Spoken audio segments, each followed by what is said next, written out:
ਤਾਂ ਦੇਖੋ ਆਪਾਂ ਲਾਸਟ ਟਾਈਮ ਕੀਤਾ ਸੀ ਹੈ ਨਾ ਜ਼ੀਰੋ ਆਰਡਰ ਰਿਐਕਸ਼ਨ ਪੜ੍ਹੀ ਸੀ ਤਾਂ ਜ਼ੀਰੋ ਆਰਡਰ ਲਈ ਮੈਂ ਤੁਹਾਨੂੰ ਦੱਸਿਆ ਸੀ ਕਿ ਆਪਣਾ ਜੋ ਰੇਟ ਲੋ ਐਕਸਪ੍ਰੈਸ਼ਨ ਆਂਦਾ ਹੈ ਉਹ ਕੀ ਆਂਦਾ ਹੈ ਆਪਣਾ AT equal to A not minus KT। ਦੇਖੋ ਜੋ ਇਹ ਐਕਸਪ੍ਰੈਸ਼ਨ ਆਪਾਂ ਯੂਜ਼ ਕਰਦੇ ਹਾਂ ਇਹ ਜਦੋਂ ਆਪਾਂ ਰਿਐਕਟੈਂਟ ਦੀ ਗੱਲ ਕਰਦੇ ਹਾਂ ਕਿ ਰਿਐਕਟੈਂਟ ਦੇ ਬਾਰੇ ਤੁਹਾਨੂੰ ਕਹਿ ਰਹੇ ਹਾਂ ਕਿ ਰਿਐਕਟੈਂਟ ਦੇ ਵਿੱਚ ਕੀ ਚੇਂਜ ਆਂਦਾ ਹੈ ਤਾਂ ਆਹ ਵਾਲਾ ਜੋ ਐਕਸਪ੍ਰੈਸ਼ਨ ਹੈ ਉਹ ਰਿਐਕਟੈਂਟ ਲਈ ਯੂਜ਼ ਕਰਨਾ ਹੈ। ਅਗਰ ਬਾਈ ਚਾਂਸ ਤੁਹਾਨੂੰ ਪ੍ਰੋਡਕਟ ਦੀ ਗੱਲ ਕਹਿ ਰਹੇ ਨੇ ਕਿ ਪ੍ਰੋਡਕਟ ਦੀ ਕੰਸੰਟ੍ਰੇਸ਼ਨ ਚ ਕੀ ਚੇਂਜ ਆਂਦਾ ਹੈ ਤਾਂ ਤੁਸੀਂ ਉੱਥੇ ਆਹ ਮਾਈਨਸ ਦੀ ਜਗ੍ਹਾ ਉਹਨੂੰ ਕਾਹਦੇ ਵਿੱਚ ਕਨਵਰਟ ਕਰ ਦੋਗੇ ਪਲੱਸ ਦੇ ਵਿੱਚ। ਇਹ ਇੱਕ ਇੰਪੋਰਟੈਂਟ ਪੁਆਇੰਟ ਆ ਇਹਨੂੰ ਲਿਖ ਲਓ ਨੋਟ ਕਰ ਲੈਣਾ। ਜਨਰਲੀ ਤੁਹਾਨੂੰ ਰਿਐਕਟੈਂਟ ਹੀ ਪੁੱਛਦੇ ਨੇ ਰਿਐਕਟੈਂਟ ਦੇ ਲਈ ਤੁਸੀਂ ਆਹੀ ਯੂਜ਼ ਕਰਨਾ ਹੈ ਕੰਸੰਟ੍ਰੇਸ਼ਨ ਜੋ ਰਿਮੇਨ ਕਿਸੇ ਵੀ ਟਾਈਮ ਤੇ ਜੋ ਬਚ ਜਾਂਦੀ ਹੈ AT ਉਹ ਵਾਲੀ ਕੰਸੰਟ੍ਰੇਸ਼ਨ ਹੈ ਉਹ ਕਾਹਦੇ ਇਕੁਅਲ ਹੁੰਦੀ ਹੈ initial concentration minus rate constant into time. ਹੁਣ ਦੇਖੋ ਤੁਹਾਨੂੰ ਕੁਐਸਚਨ ਗਿਵਨ ਹੈ ਕਹਿੰਦੇ rate constant for a zero order reaction is 0.0030 mole per litre per second. ਦੇਖੋ mole per litre per second ਤੋਂ ਵੀ ਤੁਹਾਨੂੰ ਕਲੀਅਰ ਹੋਣਾ ਚਾਹੀਦਾ ਹੈ ਇਹ ਜੋ ਯੂਨਿਟਸ ਹੁੰਦੀਆਂ ਨੇ that is for zero order reaction। ਠੀਕ ਹੈ ਅਗਰ ਤੁਹਾਨੂੰ ਇੱਥੇ ਜ਼ੀਰੋ ਆਰਡਰ ਨਾ ਵੀ ਮੈਂਸ਼ਨ ਕਰਦੇ ਤਾਂ ਤੁਹਾਨੂੰ ਯੂਨਿਟਸ ਦੇਖ ਕੇ ਰੇਟ ਕਾਂਸਟੈਂਟ ਦੀਆਂ ਪਤਾ ਲੱਗ ਜਾਣਾ ਚਾਹੀਦਾ ਹੈ ਕਿ ਜੋ ਤੁਹਾਡੀ ਗਿਵਨ ਰਿਐਕਸ਼ਨ ਹੈ ਉਹਦਾ ਆਰਡਰ ਕੀ ਹੈ। ਤਾਂ ਰੇਟ ਕਾਂਸਟੈਂਟ ਤੁਹਾਨੂੰ ਗਿਵਨ ਹੈ ਕਹਿੰਦੇ how long will it take for the initial concentration for the reactant to fall from this concentration to this. ਮਤਲਬ ਇਨੀਸ਼ੀਅਲ ਕੰਸੰਟ੍ਰੇਸ਼ਨ ਆਹ ਸੀ ਫਾਈਨਲ ਇਹ ਕੰਸੰਟ੍ਰੇਸ਼ਨ ਰਹਿ ਗਈ ਤਾਂ ਕਰਕੇ ਆਪਣੇ ਕੋਲ ਇੱਥੇ AT ਦੀ ਵੈਲਿਊ ਕਿੰਨੀ ਗਿਵਨ ਹੈ ਤੁਹਾਡੇ ਕੋਲੇ 0.075 molar. Initial A not concentration ਕਿੰਨੀ ਗਿਵਨ ਹੈ 0.01 ਮੋਲਰ ਤੇ K ਦੀ ਵੈਲਿਊ ਜੋ ਰੇਟ ਕਾਂਸਟੈਂਟ ਹੈ ਤੁਹਾਡਾ ਉਹ that is your 0.0030 mole per litre per second. ਤਾਂ ਆਹ ਐਕਸਪ੍ਰੈਸ਼ਨ ਯੂਜ਼ ਕਰੋ AT ਦੀ ਵੈਲਿਊ ਪੁੱਟ ਕਰੋ equal to A not minus K mole ਹੀ ਲਿਖ ਲੈਣੇ ਮੋਲਰ ਪਰ ਸੈਕਿੰਡ ਇਨਟੂ T। ਤਾਂ ਮਤਲਬ ਜੋ ਵੀ ਤੁਸੀਂ ਟਾਈਮ ਨਿਕਾਲੋਗੇ ਉਹ ਕਿਹਦੇ ਵਿੱਚ ਆਏਗਾ ਪਰ ਸੈਕਿੰਡ ਦੇ ਵਿੱਚ ਆਏਗਾ। ਤਾਂ ਇਸ ਨੂੰ ਸੋਲਵ ਕਰ ਲੈਣਾ। ਸੋਲਵ ਕਿੱਦਾਂ ਕਰੋਗੇ ਦੇਖੋ ਟਾਈਮ ਵਾਲੀ ਇੱਕ ਪਾਸੇ ਰੱਖ ਲਓ 0.01 ਇਸ ਨੂੰ ਦੂਜੀ ਸਾਈਡ ਲੈ ਜਾਓ ਮਾਈਨਸ 0.075 ਇਸ ਨੂੰ ਸੋਲਵ ਕਰ ਲੈਣਾ ਆਂਸਰ ਤੁਹਾਡਾ ਜੋ ਆ ਜਾਏਗਾ ਉਹ ਕਿੰਨਾ ਆ ਜਾਏਗਾ 8.3 ਸੈਕਿੰਡ ਆਂਸਰ ਆ ਜਾਏਗਾ। ਇਹਦੇ ਵਿੱਚ ਕੋਈ doubt mall per litre per second ਹਾਂ ਹੁਣ ਮੈਂ ਮੋਲਰ ਲਿਖ ਲਿਆ ਨਾ कैपिटल M क्लियर है पॉइंट। ਧਿਆਨ ਰੱਖਣਾ ਜੋ ਵੀ ਇਹਦੇ ਵਿੱਚ ਯੂਨਿਟਸ ਹੁੰਦੀਆਂ ਨੇ ਟਾਈਮ ਦੀਆਂ ਉਹ ਪਰ ਸੈਕਿੰਡ ਜਨਰਲੀ ਆਉਂਦੀਆਂ ਨੇ ਠੀਕ ਹੈ ਕਿਉਂਕਿ ਆਪਾਂ SI ਯੂਨਿਟ ਸੈਕਿੰਡ ਦੇ ਵਿੱਚ ਹੀ ਲੈ ਕੇ ਚੱਲਦੇ ਹਾਂ। ਅਗਰ ਤੁਹਾਨੂੰ ਉੱਥੇ ਮਿੰਟ ਜਾਂ ਆਰ ਦਿੱਤਾ ਹੈ ਤਾਂ ਧਿਆਨ ਰੱਖਣਾ ਤੁਸੀਂ ਆਪਸ਼ਨ ਨੂੰ ਉਸੇ ਅਕੋਰਡਿੰਗ ਦੇਖਣਾ ਹੈ। ਫਿਰ ਇਹਦੇ ਵਿੱਚ ਕੋਈ ਡਾਊਟ ਓਕੇ ਨਾਓ ਆਪਾਂ ਫਸਟ ਆਰਡਰ ਰਿਐਕਸ਼ਨ ਤੇ ਚੱਲਦੇ ਹਾਂ। ਤਾਂ ਦੇਖੋ ਫਸਟ ਆਰਡਰ ਰਿਐਕਸ਼ਨ ਦੇ ਵਿੱਚ ਮਤਲਬ ਕੀ ਹੈ R ਇਕੁਅਲ ਟੂ ਰੇਟ ਜੋ ਤੁਹਾਡਾ ਰੇਟ ਲੋ ਹੈ ਕਾਹਦੇ ਇਕੁਅਲ ਹੋਏਗਾ ਰੇਟ ਕਾਂਸਟੈਂਟ ਇਨਟੂ A ਦੀ ਪਾਵਰ 1। ਤਾਂ ਇਹ ਕੀ ਹੈ ਤੁਹਾਡਾ rate law for the first order reaction ਹੈ ਨਾ। ਤਾਂ ਰੇਟ ਕਾਹਦੇ ਰਿਸਪੈਕਟ ਲਿਖਦੇ ਹਾਂ ਆਪਾਂ ਕਿ ਤੁਹਾਡਾ ਜੋ ਰਿਐਕਟੈਂਟ ਦੀ ਅਮਾਉਂਟ ਕਿੰਨੀ ਘਟ ਰਹੀ ਹੈ ਤਾਂ ਇਹਨੂੰ ਆਪਾਂ ਲਿਖ ਸਕਦੇ ਹਾਂ minus DA/dt equal to K A ਦੀ concentration। ਤਾਂ ਆਹ ਤੁਹਾਡਾ ਕੀ ਹੈ differential form of first order reaction। this is the differential form of first order reaction। ਠੀਕ ਹੈ ਤਾਂ ਫਸਟ ਆਰਡਰ ਰਿਐਕਸ਼ਨ ਦੇ ਵਿੱਚ ਕੀ ਹੁੰਦਾ ਹੈ ਕਿ ਜੋ ਤੁਹਾਡਾ ਰੇਟ ਹੈ ਉਹ ਕਾਦੇ ਡਾਇਰੈਕਟਲੀ ਪ੍ਰੋਪੋਰਸ਼ਨਲ ਹੁੰਦਾ ਹੈ ਤੁਹਾਡੀ concentration of reactant। that means ਅਗਰ ਤੁਸੀਂ ਗ੍ਰਾਫ ਪਲਾਟ ਕਰੋ ਰੇਟ ਤੇ concentration ਦੀ ਤਾਂ ਕਰਵ ਕੀ ਆਏਗਾ ਤੁਹਾਡਾ directly proportional to each other. ਜਿੱਦਾਂ ਜਿੱਦਾਂ concentration increase ਹੋਏਗੀ ਉਦਾਂ ਉਦਾਂ ਰੇਟ ਵੀ ਵਧੇਗਾ। ਜਿੱਦਾਂ ਜਿੱਦਾਂ concentration ਵੱਧ ਰਹੀ ਹੈ ਉਦਾਂ ਦਾ ਦੇਖੋ ਰੇਟ ਵੀ increase ਹੋ ਰਿਹਾ ਹੈ। ਪਹਿਲਾਂ concentration ਅਗਰ ਇੰਨੀ ਸੀ ਤਾਂ ਰੇਟ ਘੱਟ ਸੀ ਜਿਵੇਂ ਜਿਵੇਂ concentration ਵਧਾ ਰਹੇ ਹੋ ਉਵੇਂ ਉਵੇਂ ਰੇਟ ਦੀ ਵੈਲਿਊ ਕੀ ਹੋ ਰਹੀ ਹੈ ਤੁਹਾਡੀ increase ਕਰ ਰਹੀ ਹੈ। ਤਾਂ ਇਹ ਕੁਝ ਰਿਐਕਸ਼ਨਸ ਗਿਵਨ ਨੇ ਜਿਹੜੀਆਂ ਤੁਹਾਡੀਆਂ ਫਸਟ ਆਰਡਰ ਰੇਟ ਨੂੰ ਫੋਲੋ ਕਰਦੀਆਂ ਨੇ ਜਿਹਦੇ ਵਿੱਚ ਇੱਕ ਮੇਨ ਰਿਐਕਸ਼ਨ ਤੁਹਾਡੀ ਆਹ ਹੈ। ਇਹ ਰਿਐਕਸ਼ਨ ਨੂੰ ਆਪਾਂ ਬੋਲਦੇ ਹਾਂ ਸੂਡੋ ਫਸਟ ਆਰਡਰ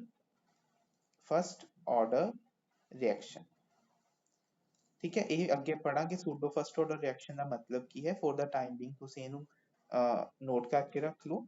ਤੇ ਸੈਕਿੰਡ ਇੰਪੋਰਟੈਂਟ ਕੀ ਹੈ, all radioactive decay, ਜਿੰਨੇ ਵੀ ਤੁਹਾਡੇ ਔਰ ਰੇਡੀਓਐਕਟਿਵ ਡਿਕੇ ਹੁੰਦੇ ਨੇ ਸਾਰੇ ਦੇ ਸਾਰੇ ਤੁਹਾਡੇ ਫਸਟ ਆਰਡਰ ਕਾਈਨੈਟਿਕਸ ਨੂੰ ਫੋਲੋ ਕਰਦੇ, ਫਸਟ ਆਰਡਰ ਕਾਈਨੈਟਿਕਸ ਨੂੰ ਫੋਲੋ ਕਰਦੇ। ਇਹ ਪੁਆਇੰਟ ਬਹੁਤ ਜ਼ਿਆਦਾ ਇੰਪੋਰਟੈਂਟ ਹੈ। ਤਾਂ ਦੇਖੋ ਫਸਟ ਆਰਡਰ ਰੇਟ ਕਾਈਨੈਟਿਕਸ ਦੇ ਵਿੱਚ ਜਿਵੇਂ ਮੈਂ ਤੁਹਾਨੂੰ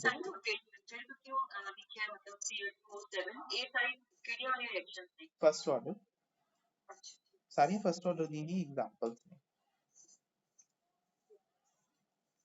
ਫਸਟ ਆਰਡਰ ਦੇ ਵਿੱਚ ਜਿਵੇਂ ਮੈਂ ਤੁਹਾਨੂੰ ਲਿਖਵਾਇਆ ਕਿ ਜੋ ਤੁਹਾਡਾ minus D A by D T ਹੈ ਉਹ ਕਾਹਦੇ ਇਕੁਅਲ ਆਉਂਦਾ ਹੈ, ਤੁਹਾਡੀ ਕੇ ਏ ਦੇ, that is the differential rate, ਹੈ ਨਾ। ਹੁਣ ਆਪਾਂ ਇਹਨੂੰ ਇੰਟੀਗ੍ਰੇਟ ਕਰਨਾ ਹੁੰਦਾ ਹੈ, ਦੇਖੋ ਕਿੱਦਾਂ ਕਰਾਂਗੇ ਆਪਾਂ a ਵਾਲੀਆਂ ਟਰਮ ਇੱਕ ਸਾਈਡ ਕਰ ਲੈਣੇ ਹਾਂ, ਇੱਥੇ ਦੇਖੋ ਮਲਟੀਪਲਾਈ ਚ ਹੈ, ਇੱਧਰ ਆ ਕੇ ਡਿਵਾਈਡ ਚ ਹੋ ਜਾਏਗਾ, ਮਾਈਨਸ ਇੱਧਰ ਭੇਜ ਦਿੰਦੇ ਹਾਂ ਕੇ ਡੀ ਟੀ। ਹੁਣ ਇਹਨੂੰ ਇੰਟੀਗ੍ਰੇਟ ਕਰ ਲਓ at time 0 मतलब इनिशियल ਤੇ concentration ਮੰਨ ਲਓ A0 ਸੀ, after time t ਕਿੰਨੀ ਹੋਗੀ ਮੰਨ ਲਓ AT, ਤਾਂ 1 by A ਦਾ ਡਿਫਰੈਂਸ਼ੀਏਸ਼ਨ ਕੀ ਹੁੰਦਾ ਹੈ ln AT ਮਾਈਨਸ ਇਨੀਸ਼ੀਅਲ ਕੀ ਹੈ ln A0 equal to minus KT। ਠੀਕ ਹੈ, ਤਾਂ ਇਹਨੂੰ ਦੇਖੋ ਹੁਣ ਕਿੱਦਾਂ ਲਿਖ ਸਕਦੇ ਹੋ, ਇਹਨੂੰ ਇਦਾਂ ਲਿਖ ਸਕਦੇ ਹਾਂ KT equal to ln A0 minus ln AT, that means KT ਕਾਹਦੇ ਇਕੁਅਲ ਆ ਜਾਏਗਾ ਤੁਹਾਡਾ ln A0 by AT। याद होएगा तो ਤੁਹਾਨੂੰ ਮੈਂ ਜਦੋਂ log ਵਾਲਾ ਕਰਵਾਇਆ ਸੀ ln A minus ln B ਕਾਹਦੇ ਇਕੁਅਲ ਹੁੰਦਾ ਹੈ ln A by B, ਤਾਂ ਉਹੀ ਚੀਜ਼ ਹੈ ਇੱਥੇ ln A0 minus ln AT ਉਹ ਕਾਹਦੇ ਇਕੁਅਲ ਲਿਖ ਸਕਦੇ ਹਾਂ ਆਪਾਂ ਇਹਨੂੰ ln A0 by AT। A0 is the initial concentration and जो AT है ਉਹ concentration ਜੋ ਬਚ ਜਾਂਦੀ ਹੈ at time t। ਧਿਆਨ ਰੱਖਣਾ AT ਕੀ ਹੈ, concentration remained जो बच जाती है at time t। ठीक है, this is फर्स्ट टाइप की ਇਹਨੂੰ ਏਦਾਂ ਆਪਾਂ ਡਿਪਿਕਟ ਕਰ ਸਕਦੇ ਹਾਂ। ਜੋ ਤੁਹਾਡਾ ਫਸਟ ਆਰਡਰ ਰੇਟ ਲੋ ਹੈ ਉਸ ਨੂੰ ਕਾਫੀ ਤਰ੍ਹਾਂ ਦੇ ਨਾਲ ਆਪਾਂ ਡਿਪਿਕਟ ਕਰਦੇ ਹਾਂ, ਜਿਨ੍ਹਾਂ ਵਿੱਚੋਂ ਜੋ ਤੁਹਾਡੀ ਫਸਟ ਰਿਪਰੈਜ਼ੈਂਟੇਸ਼ਨ ਹੈ ਉਹ ਆਹ ਵਾਲੀ ਹੈ। ਇਹਨਾਂ ਨੂੰ ਤੁਸੀਂ ਦੇਖੋ ਰਿਪਰੈਜ਼ੈਂਟੇਸ਼ਨਸ ਨੂੰ ਦਿਮਾਗ ਦੇ ਵਿੱਚ ਰੱਖਣਾ ਹੈ। ਅਗਰ ਤੁਹਾਨੂੰ ਲੱਗਦਾ ਹੈ ਕਿ ਪੇਪਰ ਦੇ ਵਿੱਚ ਤੁਹਾਨੂੰ ਨਹੀਂ ਪਤਾ ਚੱਲਣਾ ਹੈ ਨਾ, ਇਹਨੂੰ ਦਿਮਾਗ ਦੇ ਵਿੱਚ ਰੱਖੋ।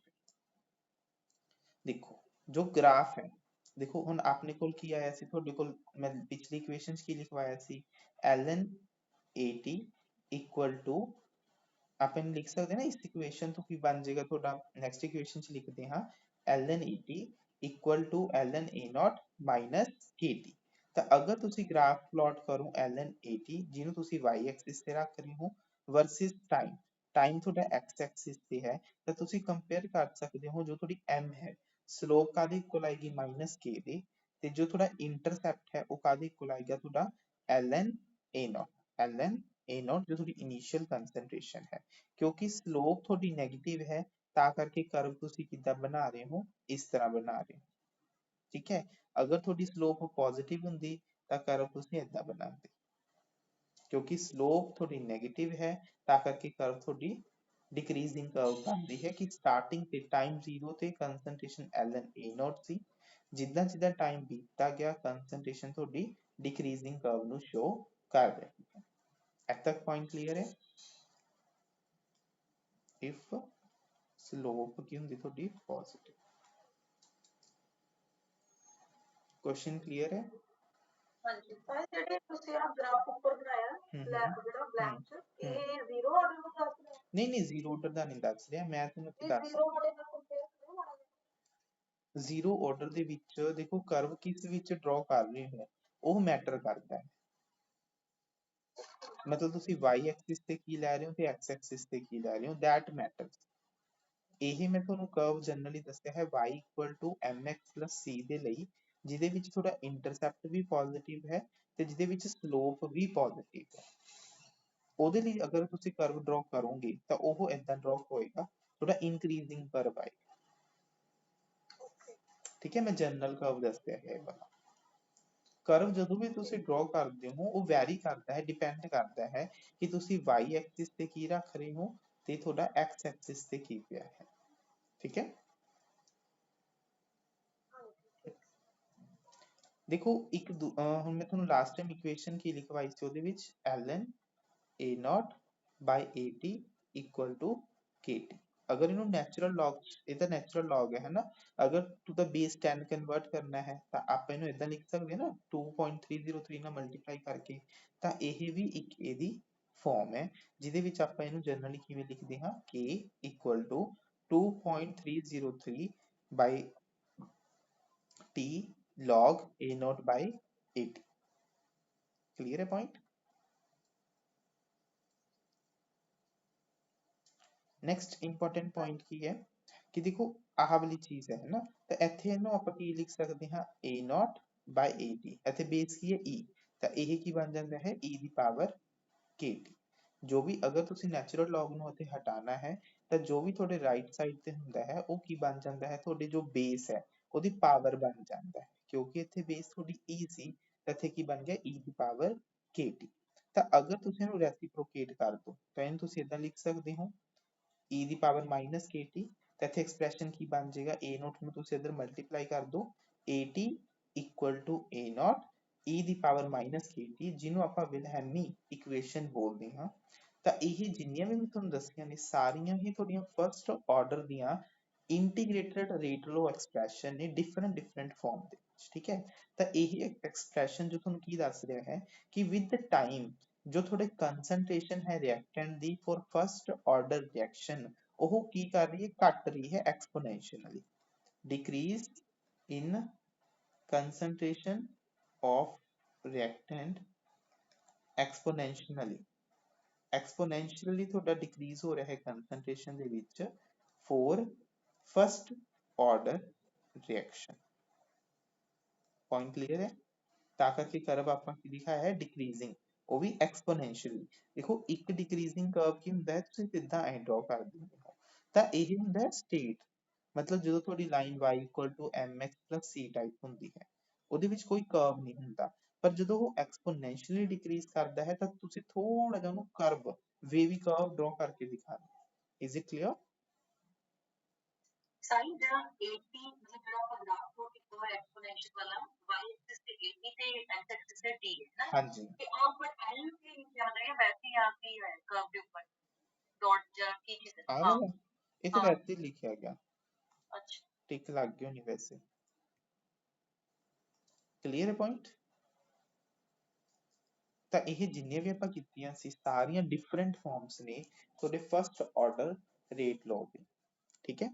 ਤਾਂ ਇਹਨਾਂ ਨੂੰ ਦਿਮਾਗ ਦੇ ਵਿੱਚ ਰੱਖਣਾ ਹੈ ਕਿਉਂਕਿ ਇਹਨਾਂ ਤੋਂ ਕੁਐਸਚਨ ਡਾਇਰੈਕਟਲੀ ਪੁੱਛਿਆ ਜਾ ਸਕਦਾ ਹੈ ਕਿ ਕਿਹੜੀ ਇਹਨਾਂ ਚੋਂ rate law for first order reaction ਨੂੰ ਡਿਪਿਕਟ ਕਰਦੀ ਹੈ ਜਾਂ ਨਹੀਂ ਕਰਦੀ, ਹੈ ਨਾ। ਤਾਂ ਇਸ ਤੇ ਤੁਹਾਨੂੰ ਕੁਐਸਚਨ ਆ ਸਕਦਾ ਹੈ। ਤਾਂ ਦੇਖੋ ਇਸ ਦਾ ਹੁਣ ਇੱਕ ਡਿਫਰੈਂਟ ਫਾਰਮ ਇਹ ਵੀ ਦਿੱਤਾ ਹੋਇਆ ਹੈ ਕਿ ਅਗਰ ਇਨੀਸ਼ੀਅਲ ਕੰਸੈਂਟ੍ਰੇਸ਼ਨ ਇਹ A0 ਲੈ ਲੈਂਦੇ ਨੇ, ਹੈ ਨਾ, ਫॉर द टाइम ਤੇ ਮੰਨ ਲਓ x ਕੀ ਹੋ ਗਿਆ ਥੋੜਾ ਡੀਕੰਪੋਜ਼ ਹੋ ਗਿਆ, ਤਾਂ ਜੋ ਤੁਹਾਡੀ AT ਹੈ ਮਤਲਬ AT ਮਤਲਬ ਟਾਈਮ t ਤੇ ਬਚ ਕਿੰਨਾ ਗਿਆ ਇਨੀਸ਼ੀਅਲ ਮਾਈਨਸ ਜਿੰਨਾ ਡੀਕੰਪੋਜ਼ ਹੋ ਗਿਆ, ਹੈ ਨਾ, ਤਾਂ ਉਸ ਨੂੰ ਇਸ ਫਾਰਮ ਦੇ ਵਿੱਚ ਵੀ ਲਿਖ ਦਿੰਦੇ। ਕਲੀਅਰ ਹੈ ਪੁਆਇੰਟ। ਦੁਬਾਰਾ ਦੱਸੋ ਸਰ ਕੀ ਕਹਿਣਾ ਚਾਹੁੰਦੇ ਹੋ। KT ਕਾਦੇ ਇਕੁਅਲ ਹੁੰਦਾ ਹੈ ਤੁਹਾਡਾ ln A0 by AT। अगर वो इनिशियल कंसंट्रेशन नो A लिखते ने तो अगर मान लो X डिकम्पोज हो गया है ना, तब AT मतलब कितनी कंसंट्रेशन रहेगी टाइम T पे, तो वो कितना करेंगे इनिशियल माइनस जितना डिकम्पोज हो गया A माइनस X। तो मतलब कहने का मतलब ਕੀ ਹੈ ਕਿ ਇੱਕ ਹੀ ਚੀਜ਼ ਨੂੰ ਕਾਫੀ ਤਰ੍ਹਾਂ ਦੇ ਨਾਲ ਇਹ ਐਕਸਪ੍ਰੈਸ ਕਰਦੇ ਨੇ, ਤਾਂ ਤੁਹਾਨੂੰ ਵੀ ਪੇਪਰ ਦੇ ਵਿੱਚ ਕਾਫੀ ਵੇਸ ਦੇ ਨਾਲ ਪੁੱਛਿਆ ਜਾ ਸਕਦਾ ਹੈ ਨਾ। ਨੈਕਸਟ ਆਂਦਾ ਹੈ ਤੁਹਾਡਾ ਹਾਫ ਲਾਈਫ ਪੀਰੀਅਡ। ਕੱਲ ਵੀ ਦੱਸਿਆ ਸੀ ਉਹ ਵਾਲਾ ਟਾਈਮ ਜਿਹਦੇ ਵਿੱਚ ਜੋ ਤੁਹਾਡੀ ਕੰਸੈਂਟ੍ਰੇਸ਼ਨ ਹੈ ਉਹ ਕੀ ਹੋ ਜਾਂਦੀ ਹੈ, ਹਾਫ ਹੋ ਜਾਂਦੀ ਹੈ ਤੁਹਾਡੇ ਇਨੀਸ਼ੀਅਲ ਕੰਸੈਂਟ੍ਰੇਸ਼ਨ, ਹੈ ਨਾ।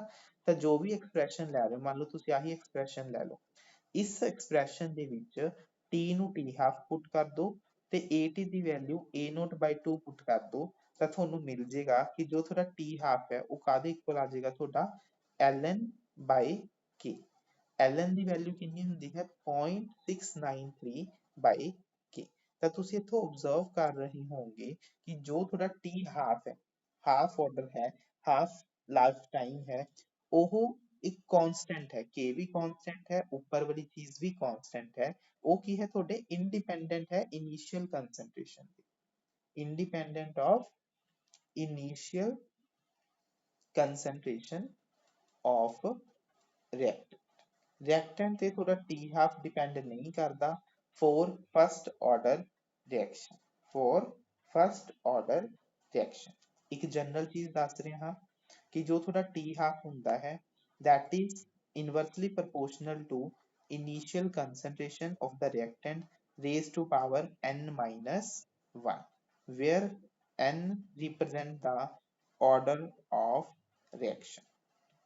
ਤਾਂ ਆਪਾਂ ਦੇਖੋ ਤੁਹਾਨੂੰ ਯਾਦ ਹੋਏਗਾ ਅਗਰ ਕੱਲ ਆਪਾਂ ਜ਼ੀਰੋ ਆਰਡਰ ਲਈ ਕੀਤਾ ਸੀ ਤਾਂ ਜ਼ੀਰੋ ਆਰਡਰ ਲਈ ਟੀ ਹਾਫ ਕਿੰਨਾ ਆਇਆ ਸੀ a naught by 2k, a naught by 2k। ਤਾਂ ਅਗਰ ਮੈਂ ਇੱਥੇ n equal to 0 ਪੁੱਟ ਕਰਾਂ ਇਸ ਐਕਸਪ੍ਰੈਸ਼ਨ ਦੇ ਵਿੱਚ ਹੈ ਨਾ 0 ਪੁੱਟ ਕਰੋ ਤਾਂ ਤੁਹਾਡੇ ਕੋਲ ਕੀ ਮਿਲੇਗਾ t half is inversely proportional to 1 by a naught the power -1 है ना। ਤਾਂ ਪਾਵਰ -1 ਹੈ ਮਤਲਬ ਉੱਪਰ ਜਾ ਕੇ ਕੀ ਬਣ ਜਾਏਗੀ ਕਿ t half is directly proportional to a naught। ਤੇ ਇੱਥੇ ਵੀ ਦੇਖੋ ਜੋ ਆਪਾਂ ਕੱਲ ਡਰਾਈਵ ਕੀਤਾ ਸੀ ਇਹੀ ਚੀਜ਼ ਕੀਤੀ ਸੀ ਨਾ ਕਿ for zero order reaction t half is directly proportional to a naught। so this is the general expression for the relationship between the t half and the initial concentration of the reactant with respect to its order of reaction। ਤਾਂ ਇਹ ਜੋ relation ਹੈ ਇਸਨੂੰ mind ਦੇ ਵਿੱਚ ਰੱਖਿਓ। Okay a naught by 2k zero order ਲਈ zero order ਲਈ ਤਾਂ a naught the directly proportional ਆਏਗਾ ਨਾ directly proportional ਹੀ ਆਇਆ ਹਾਂ ਇਹ 2k by 2k ਕਿੱਥੋਂ ਆ ਗਿਆ ਕੱਲ ਡਰਾਈਵ ਕਰਵਾਇਆ ਸੀ ਨਾ ਅੱਛਾ ਦੇਖੋ ਇਹ ਸਿਰਫ ਤੁਹਾਨੂੰ मतलब प्रोपोर्शनैलिटी का दसता है। प्रोपोर्शनैलिटी जो हटाओगे कांस्टेंट ਤਾਂ ਕੋਈ ਆਏਗਾ ਨਾ ਤਾਂ ਉਹ ਕਾਂਸਟੈਂਟ ਕਿੰਨਾ ਹੁੰਦਾ ਹੈ 1/2k। ਉਹ ਕੱਲ ਡਰਾਈਵ ਕਰਵਾਇਆ ਸੀ ਮੈਂ ਤੁਹਾਨੂੰ।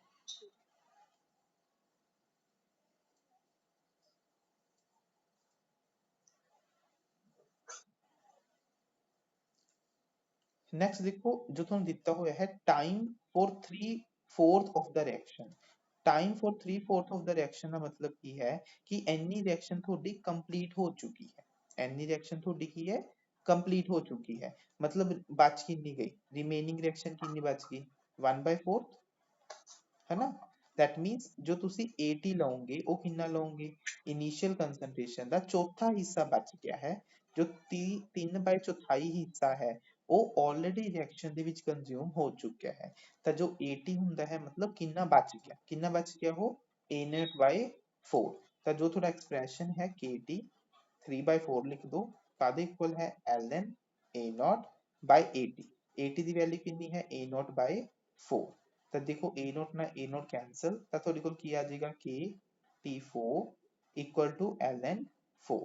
ln 4 ਨੂੰ ਕੀ ਲਿਖ ਸਕਦੇ ਹੋ ਤੁਸੀਂ ਹੈ ਨਾ 2 ਪਾਵਰ 2 ਲਿਖ ਸਕਦੇ ਹੋ ਉਹ 2 ਅੱਗੇ ਆ ਜਾਏਗਾ ਤਾਂ 2 log 2 ਬਣ ਜਾਏਗਾ। ਤਾਂ ਤੁਹਾਡੇ ਕੋਲ ਉੱਥੇ ਐਕਸਪ੍ਰੈਸ਼ਨ ਦੇ ਵਿੱਚ ਕੀ ਆ ਜਾਏਗਾ ਕਿ ਜੋ ਤੁਹਾਡਾ t 3/4 ਹੈ ਉਹ ਕਾਦੇ ਇਕੁਅਲ ਆ ਜਾਏਗਾ 2 times of t half। ਇਹਨੂੰ ਆਈ ਲਿਖ ਸਕਦੇ ਨਾ 2 of ln 2। ਇੱਥੇ ਤੁਹਾਡੇ ਕੋਲ ਜੋ t 3/4 ਹੈ ਉਹ ਕਾਦੇ ਇਕੁਅਲ ਆ ਜਾਏਗਾ 2 ln 2 by k। ਤੇ ln 2 by k ਕੀ ਹੁੰਦਾ ਹੈ ਤੁਹਾਡਾ t half। ਤਾਂ ਤੁਹਾਡੇ ਕੋਲ ਇੱਥੇ ਕੀ ਚੀਜ਼ ਆ ਜਾਏਗੀ ਕਿ ਜੋ ਤੁਹਾਡਾ 3/4 ਰਿਐਕਸ਼ਨ ਨੂੰ ਕੰਪਲੀਟ ਹੋਣ ਦੇ ਲਈ ਟਾਈਮ ਹੈ that is double of half life time for the first order reaction। point clear है। ਮੇਨ ਜੋ ਇੰਪੋਰਟੈਂਟ ਪੁਆਇੰਟ ਇਹ ਚੀਜ਼ ਹੈ ਕਿ ਜੋ ਤੁਹਾਡੀ 80 ਨੂੰ ਤੁਸੀਂ ਕੀ ਲੈ ਕੇ ਚੱਲਦੇ ਹੋ 80 ਕੀ ਹੈ ਤੁਹਾਡਾ ਜੋ ਰਿਐਕਸ਼ਨ ਦੇ ਵਿੱਚ ਉਸ ਟਾਈਮ ਤੇ ਬਚ ਜਾਂਦਾ ਹੈ। ਧਿਆਨ ਰੱਖਣਾ ਕਿਉਂਕਿ ਬਹੁਤ ਵਾਰੀ ਕਨਫਿਊਜ਼ਨ ਇਹ ਹੁੰਦੀ ਹੈ ਕਿ ਆਪਾਂ 80 ਨੂੰ ਲੈਣਾ ਕੀ ਹੈ। ਤਾਂ ਆਪਾਂ ਜਨਰਲੀ ਕੀ ਕਰਦੇ ਹਾਂ ਆਪਾਂ ਕਹਿੰਦੇ 3/4 ਰਿਐਕਸ਼ਨ ਹੋਗੀ मतलब ਆਪਾਂ 3/4 ਲੈਣਾ ਹੈ नहीं ਆਪਾਂ 80 ਕੀ ਲੈਣਾ ਹੈ ਕੰਸੰਟ੍ਰੇਸ਼ਨ ਐਟ ਟਾਈਮ t ਜੋ ਰਿਮੇਨਿੰਗ ਹੈ ਜੋ ਬਚ ਗਈ ਹੈ। ਤਾਂ ਇਹ ਪੁਆਇੰਟ ਦਾ ਖਾਸ ਧਿਆਨ ਰੱਖਣਾ ਹੈ। अगर ਇੱਥੋਂ तक कोई डाउट है तो मैंने पूछ सकते हो।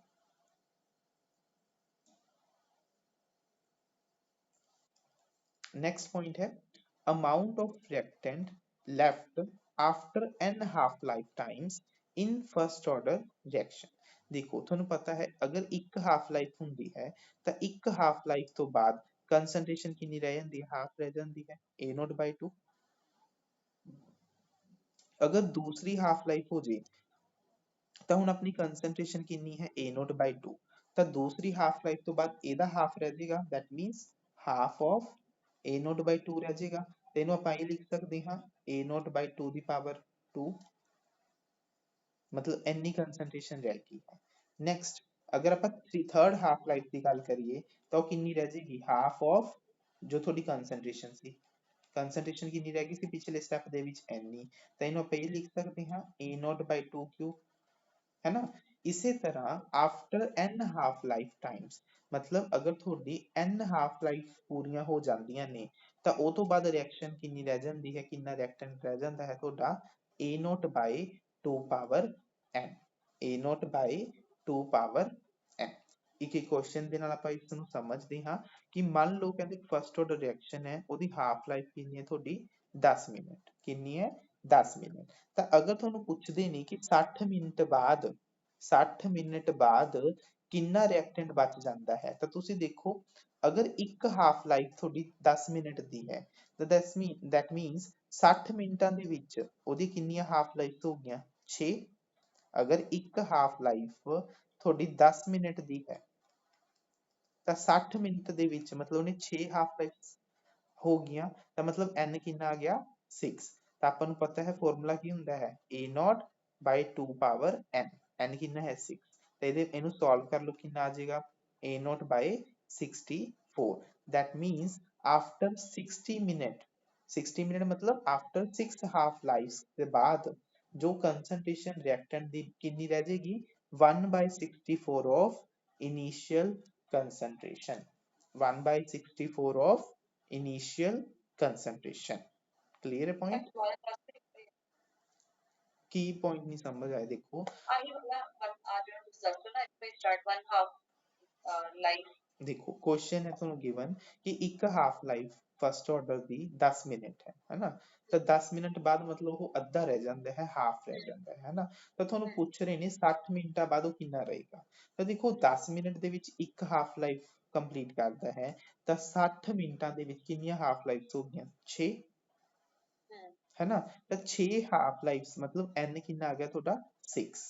the amount of reactant left after n half life, मैं ऊपर हुनी लिखवा के हटे हां कादे को ਉਹਨੇ नंबर 10 है ਮਿੰਟਾਂ ਬਾਅਦ ਉਹਨੇ ਕੀ ਪੁੱਛਿਆ, ਮਤਲਬ ਉਹਨੇ ਕਿਹਾ ਕਿ ਕੁਐਸਚਨ ਮਤਲਬ क्वेश्चन वेट ਹਾਂ क्वेश्चन ਉਹਨਾਂ ਦਾ ਮੈਂ ਬਾਰ-ਬਾਰ ਰਿਪੀਟ ਕਰ ਰਿਹਾ ਹਾਂ ਕਿ 60 ਮਿੰਟਾਂ ਬਾਅਦ ਕਿੰਨਾ ਰਿਐਕਟੈਂਟ ਬਚ ਗਿਆ। ਉਹਨੇ ਜਸਟ ਇਹ ਕਿਹਾ ਵੀ 10 ਮਿੰਟ ਉਹਦੀ ਫਸਟ ਹਾਫ ਲਾਈਫ ਹੈ, ਇਹ ਕਿ 10 ਮਿੰਟ ਉਹਦੀ ਫਸਟ ਲਾਈਫ ਹਾਫ ਲਾਈਫ ਹੁੰਦੀ 60 ਮਿੰਟ ਬਾਅਦ ਕਿੰਨੀ ਹਾਫ ਲਾਈਫ ਹੋਗੀ, ਇਹ ਚੀਜ਼ ਪੁੱਛੀ ਉਹਨਾਂ ਨੇ ਕੁਐਸਚਨ ਪੁੱਛਿਆ ਹੈ ਕਿ 60 ਮਿੰਟਾਂ ਬਾਅਦ ਰਿਐਕਟੈਂਟ ਕਿੰਨਾ ਰਹਿ ਜਾਏਗਾ, ਉਹ ਚੀਜ਼ ਪੁੱਛੀ, ਉਹੀ ਚੀਜ਼ ਮੈਂ ਤੁਹਾਨੂੰ ਕੈਲਕੂਲੇਟ ਕਰਵਾ ਰਿਹਾ। ठीक है क्लियर है क्वेश्चन? हाँ भी 60 मीटर तक भी 6 हाफ लाइफ हो गया, 6 हाफ बिल्कुल ठीक है। तो कितना रिएक्टेंट रह गया a naught by 2 to the power n, हाँ a naught by 2 the power n, that means a naught by 64 ये आंसर आ गया। that means after 6th half life तो बाद मतलब 60 मिनटा बाद जो थोड़ा रिएक्टेंट है वो कितना रह गया 1/64 ऑफ इनिशियल कंसंट्रेशन।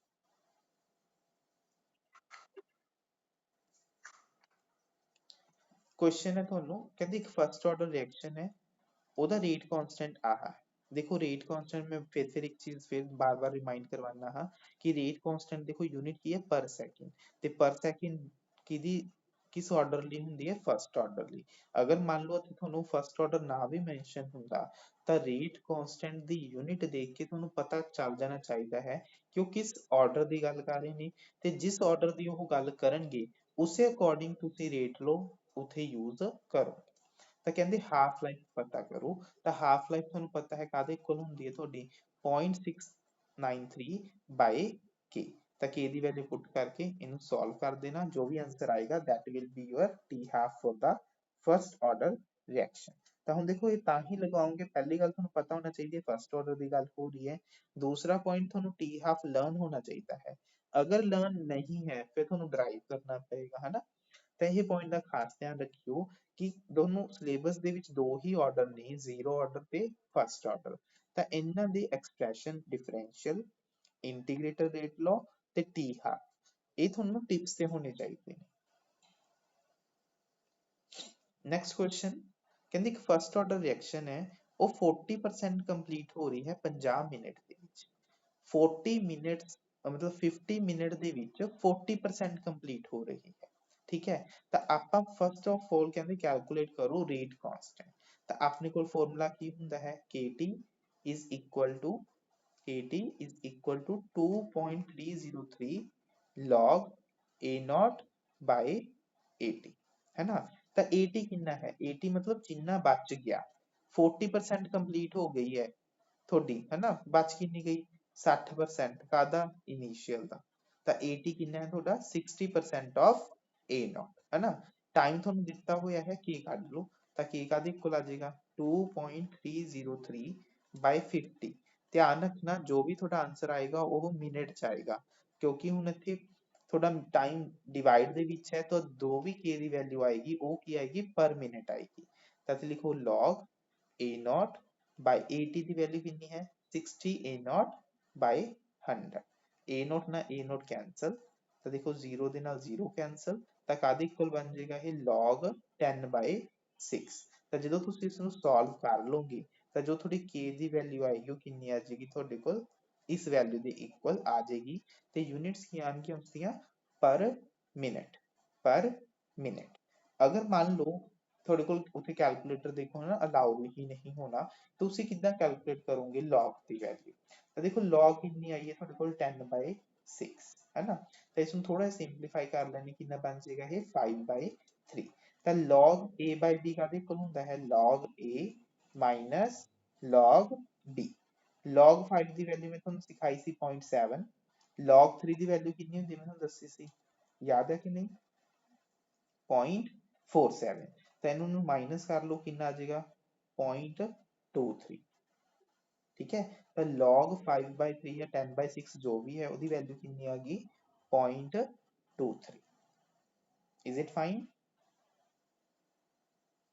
अब तक पॉइंट क्लियर है कि log ਦੀ ਵੈਲਿਊ ਕਿੱਦਾਂ ਕੈਲਕੂਲੇਟ ਕਰਨੀ ਹੈ।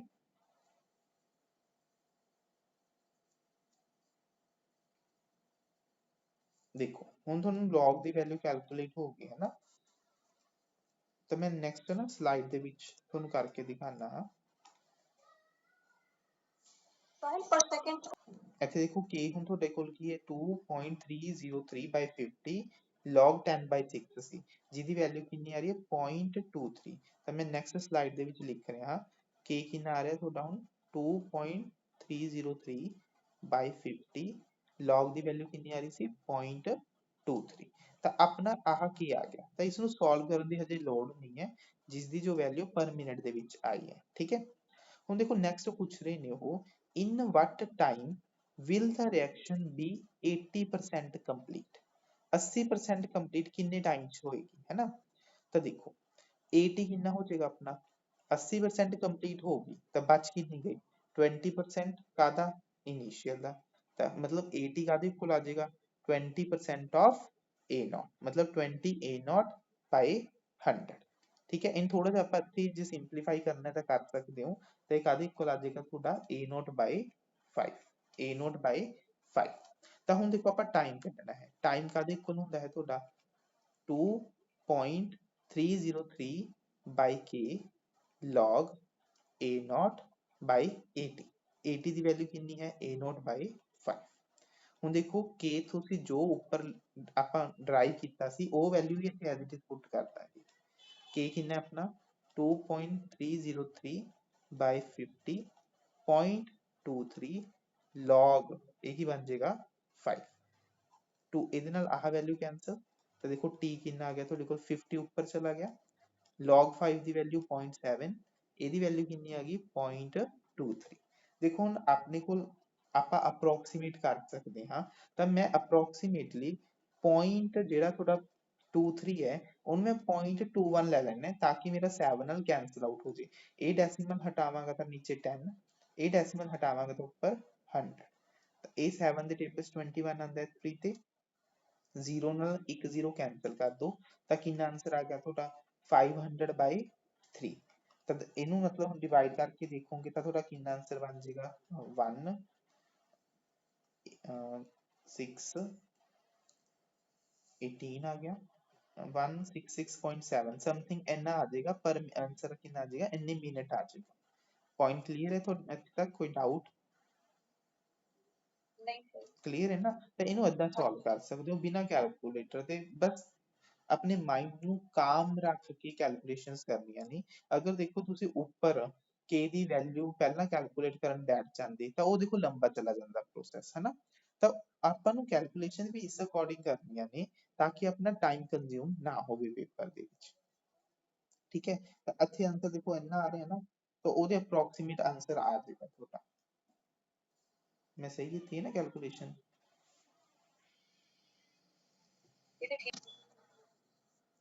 नेक्स्ट क्वेश्चन है फर्स्ट ऑर्डर काइनेटिक्स ਨਾਲ ਹੀ ਰਿਲੇਟਡ ਹੈ। ਦੇਖੋ ਇਹ क्वेश्चन ਕਿੱਦਾਂ ਦਾ ਆ ਸਕਦਾ ਹੈ, ਦੇਖੋ ਇੱਥੇ ਨਾ ਤੁਹਾਨੂੰ ਕੰਸੈਂਟ੍ਰੇਸ਼ਨ ਗਿਵਨ ਹੈ ਇੱਕ x ਦੀ, ਇੱਕ y ਦੀ ਤੇ ਰੇਟ ਦੇ ਰੱਖਿਆ ਹੈ ਤੁਹਾਨੂੰ, ਹੈ ਨਾ? ਤਾਂ ਉਹ ਪੁੱਛ ਰਹੇ ਨੇ ਜੋ ਤੁਹਾਡਾ ਆਰਡਰ ਹੈ x ਦੇ ਰਿਸਪੈਕਟ ਨਾਲ ਆਰਡਰ ਕੀ ਹੈ ਤੇ y ਦੇ ਰਿਸਪੈਕਟ ਨਾਲ ਆਰਡਰ ਕੀ ਹੈ। ਠੀਕ ਹੈ, क्वेश्चन ਨੂੰ ਧਿਆਨ ਨਾਲ ਸਮਝਣਾ ਕਿ ਆਪਾਂ ਇਹਨੂੰ ਸੋਲਵ ਕਿੱਦਾਂ ਕਰਦੇ ਹਾਂ। ਤਾਂ ਦੇਖੋ ਜਿਹਦੇ ਵੀ ਰਿਸਪੈਕਟ ਦੇ ਨਾਲ ਆਰਡਰ ਤੁਸੀਂ ਕੈਲਕੂਲੇਟ ਕਰ ਰਹੇ ਹੋ, ਜਿਹਦੇ ਵੀ ਰਿਸਪੈਕਟ ਦੇ ਨਾਲ ਤੁਸੀਂ ਆਰਡਰ ਕੈਲਕੂਲੇਟ ਕਰ ਰਹੇ ਹੋ ਤਾਂ ਉਹਨੂੰ ਕੀ ਰੱਖੋ, कांस्टेंट कर दो, दूसरे ਨੂੰ ਕੀ ਰੱਖਣਾ ਹੈ कांस्टेंट। फॉर एग्जांपल मान लो अगर मैं ਇੱਥੇ x ਦਾ ਆਰਡਰ ਫਾਈਂਡ ਕਰਨਾ ਹੈ ਤਾਂ x ਦੇ ਆਰਡਰ ਫਾਈਂਡ ਕਰਨ ਦੇ ਲਈ ਮੈਂ y ਦੀ ਕੰਸੈਂਟ੍ਰੇਸ਼ਨ ਨੂੰ ਕੀ ਰੱਖਾਂਗਾ, कांस्टेंट। ਤਾਂ ਦੇਖੋ y ਦੀ ਕੰਸੈਂਟ੍ਰੇਸ਼ਨ कांस्टेंट ਕਿੱਥੇ ਹੈ, ਇਹਨਾਂ ਵਿੱਚ। ठीक है, ਤਾਂ ਮੈਂ ਆਹ ਵਾਲੀਆਂ ਦੋਨੋਂ, ਇੱਕ ਤਾਂ ਆਹ ਰੋ ਤੇ ਇੱਕ ਆਹ ਰੋ ਕੰਸੀਡਰ ਕਰਾਂਗਾ ਜਿਹਦੇ ਵਿੱਚ ਮੇਰੀ y ਕੀ ਹੈ, कांस्टेंट ਹੈ। ਤਾਂ ਤੁਸੀਂ ਦੇਖ ਰਹੇ ਹੋਵੋਗੇ ਇੱਥੇ ਕਿ ਇੱਥੇ x ਨੂੰ ਮੈਂ ਕੀ ਕਰਤਾ, ਜਦੋਂ ਹਾਫ ਕੀਤਾ x ਨੂੰ ਕੀ ਕੀਤਾ, ਹਾਫ। 0.01 ਦਾ ਹਾਫ ਕੀ ਹੁੰਦਾ ਹੈ, 0.005। ਜਿੱਦਾਂ ਹੀ ਮੈਂ x ਨੂੰ ਹਾਫ ਕੀਤਾ ਤਾਂ ਜੋ ਮੇਰੀ ਰੇਟ ਹੈ ਰਿਐਕਸ਼ਨ ਦੀ ਉਹ ਵੀ ਕੀ ਹੋਗੀ, ਹਾਫ। ਕੰਸੈਂਟ੍ਰੇਸ਼ਨ ਨੂੰ ਹਾਫ ਕਰਨ ਤੇ ਰੇਟ ਵੀ ਹਾਫ ਹੋਗੀ, ਮਤਲਬ ਜੋ ਤੁਹਾਡਾ ਰੇਟ ਹੈ ਉਹ ਡਾਇਰੈਕਟਲੀ ਪ੍ਰੋਪੋਰਸ਼ਨਲ ਹੈ ਕੰਸੈਂਟ੍ਰੇਸ਼ਨ ਆਫ x ਦੇ, है ना? तो दैट मीन्स जो थोड़ा ऑर्डर है विद रिस्पेक्ट टू x वो कितना है, फर्स्ट ऑर्डर। तो what is the order of x, first. पहला दोस्तों आहा पॉइंट क्लियर होया या नहीं?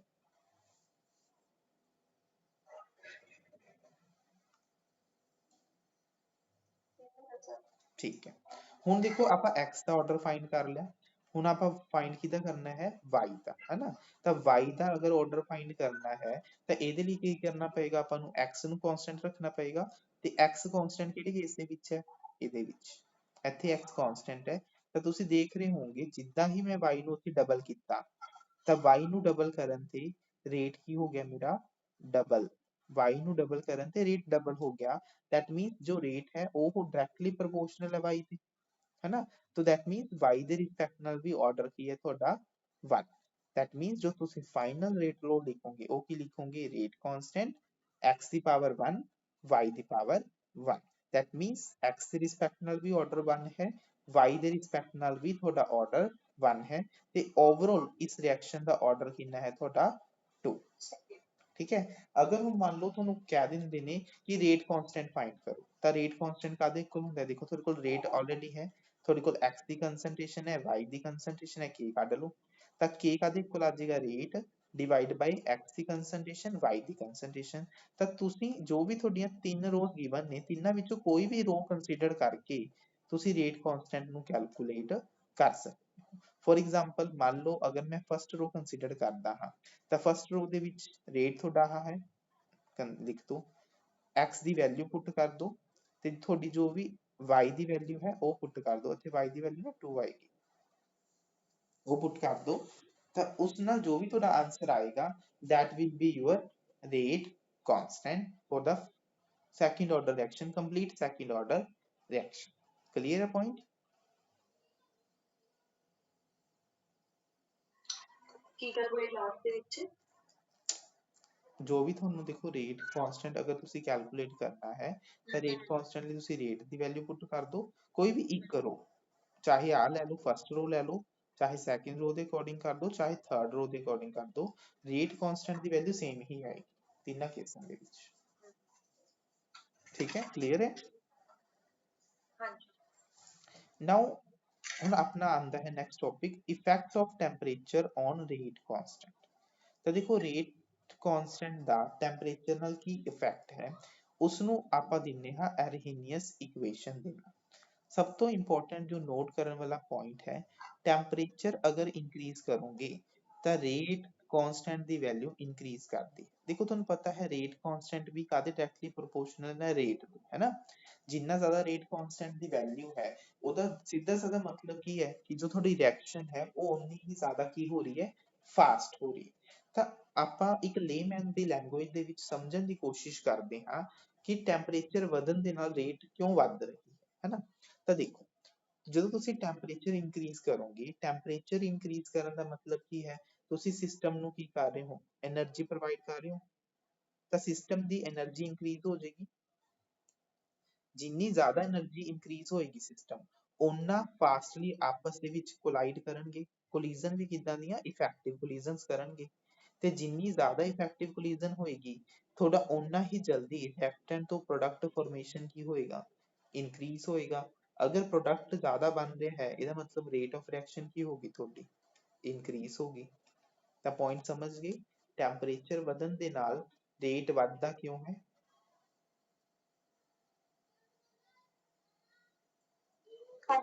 ਠੀਕ ਹੈ, ਤਾਂ ਉਹਨੂੰ ਜੋ ਆਪਾਂ ਐਕਸਪ੍ਰੈਸ ਕਰਦੇ ਹਾਂ, ਉਹ ਕਰਦੇ ਹਾਂ ਆਪਾਂ ਐਰਹੀਨੀਅਸ ਇਕੁਏਸ਼ਨ ਦੇ ਨਾਲ। ਜੋ ਐਕਸਪ੍ਰੈਸ਼ਨ ਕੀ ਕਹਿੰਦਾ ਹੈ ਕਿ ਜੋ ਤੁਹਾਡਾ ਰੇਟ ਕਾਂਸਟੈਂਟ ਹੈ k, ਉਹ ਕਾਹਦੇ ਇਕੁਅਲ ਹੁੰਦਾ ਹੈ, a e ਦੀ power minus ea by rt।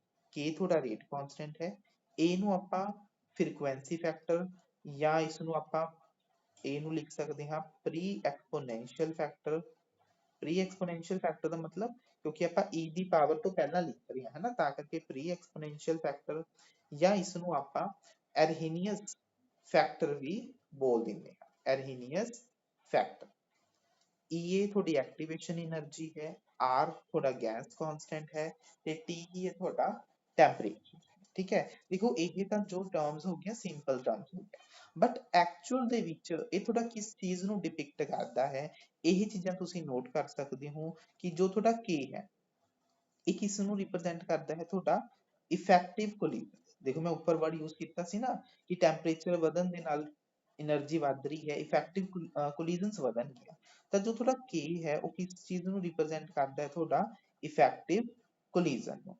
ਤੇ ਜੋ ਤੁਹਾਡਾ a ਹੈ, ਉਹ a ਕਿਸ ਚੀਜ਼ ਨੂੰ ਰਿਪਰੈਜ਼ੈਂਟ ਕਰਦਾ ਹੈ, ਤੁਹਾਡਾ ਟੋਟਲ ਕੋਲੀਜ਼ਨਸ ਨੂੰ, ਕਿ ਤੁਹਾਡੇ ਸਿਸਟਮ ਦੇ ਵਿੱਚ ਟੋਟਲ ਕੋਲੀਜ਼ਨਸ ਕਿੰਨੀਆਂ ਹੋ ਰਹੀਆਂ ਨੇ। ਇਫੈਕਟਿਵ ਕੋਲੀਜ਼ਨ ਦਾ ਮਤਲਬ ਟੋਟਲ ਕੋਲੀਜ਼ਨ ਦੇ ਵਿੱਚੋਂ ਕਿੰਨੀਆਂ ਕੋਲੀਜ਼ਨਸ ਇਸ ਤਰ੍ਹਾਂ ਦੀਆਂ ਨੇ ਜੋ ਤੁਹਾਡੇ ਪ੍ਰੋਡਕਟ ਦੇ ਵਿੱਚ ਕਨਵਰਟ ਹੋ ਰਹੀਆਂ ਨੇ। ਹਰ ਕੋਲੀਜ਼ਨ ਤੁਹਾਡੀ ਇਫੈਕਟਿਵ ਨਹੀਂ ਹੁੰਦੀ, ਜ਼ਰੂਰੀ ਨਹੀਂ ਹੈ ਕਿ ਦੋ ਰਿਐਕਟੈਂਟ ਜਦੋਂ ਰਿਐਕਟ ਕਰਨ ਤਾਂ ਆਲਵੇਜ਼ ਪ੍ਰੋਡਕਟ ਦੀ ਫਾਰਮੇਸ਼ਨ ਹੋਵੇ। ਤਾਂ ਉਹਦੇ ਲਈ ਕੁਝ ਕੰਡੀਸ਼ਨਸ ਹੁੰਦੀਆਂ ਨੇ ਕਿ ਇੱਕ ਤਾਂ ਉੱਥੇ ਓਰੀਐਂਟੇਸ਼ਨ ਫੈਕਟਰ ਹੋਣਾ ਚਾਹੀਦਾ ਹੈ, ਇੱਕ ਕੋਲੀਜ਼ਨ ਫ੍ਰੀਕੁਐਂਸੀ ਦਾ ਵੀ ਰੋਲ ਉੱਥੇ ਆਉਂਦਾ ਹੈ। ਠੀਕ ਹੈ, ਤਾਂ ਜੋ ਤੁਹਾਡਾ a ਹੈ ਉਹ ਟੋਟਲ ਕੋਲੀਜ਼ਨਸ ਨੂੰ ਰਿਪਰੈਜ਼ੈਂਟ ਕਰਦਾ ਹੈ, ਤੇ k ਤੁਹਾਡਾ ਇਫੈਕਟਿਵ ਕੋਲੀਜ਼ਨ ਨੂੰ ਰਿਪਰੈਜ਼ੈਂਟ ਕਰਦਾ ਹੈ।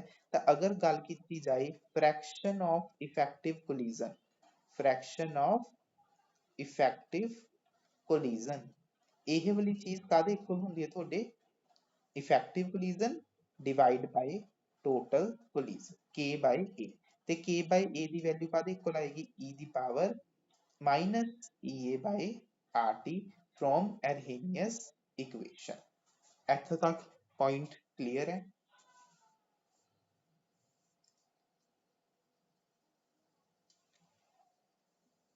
e to the power minus ea upon rt, ये क्या होता है, k by a ਨਾ, k ਇੱਥੋਂ a ਨੂੰ ਡਿਵਾਈਡ ਕਰ ਦੋ ਤਾਂ k by a ਕਾਹਦੇ ਇਕੁਅਲ ਆ ਜਾਏਗਾ, e ਦੀ power minus a by rt।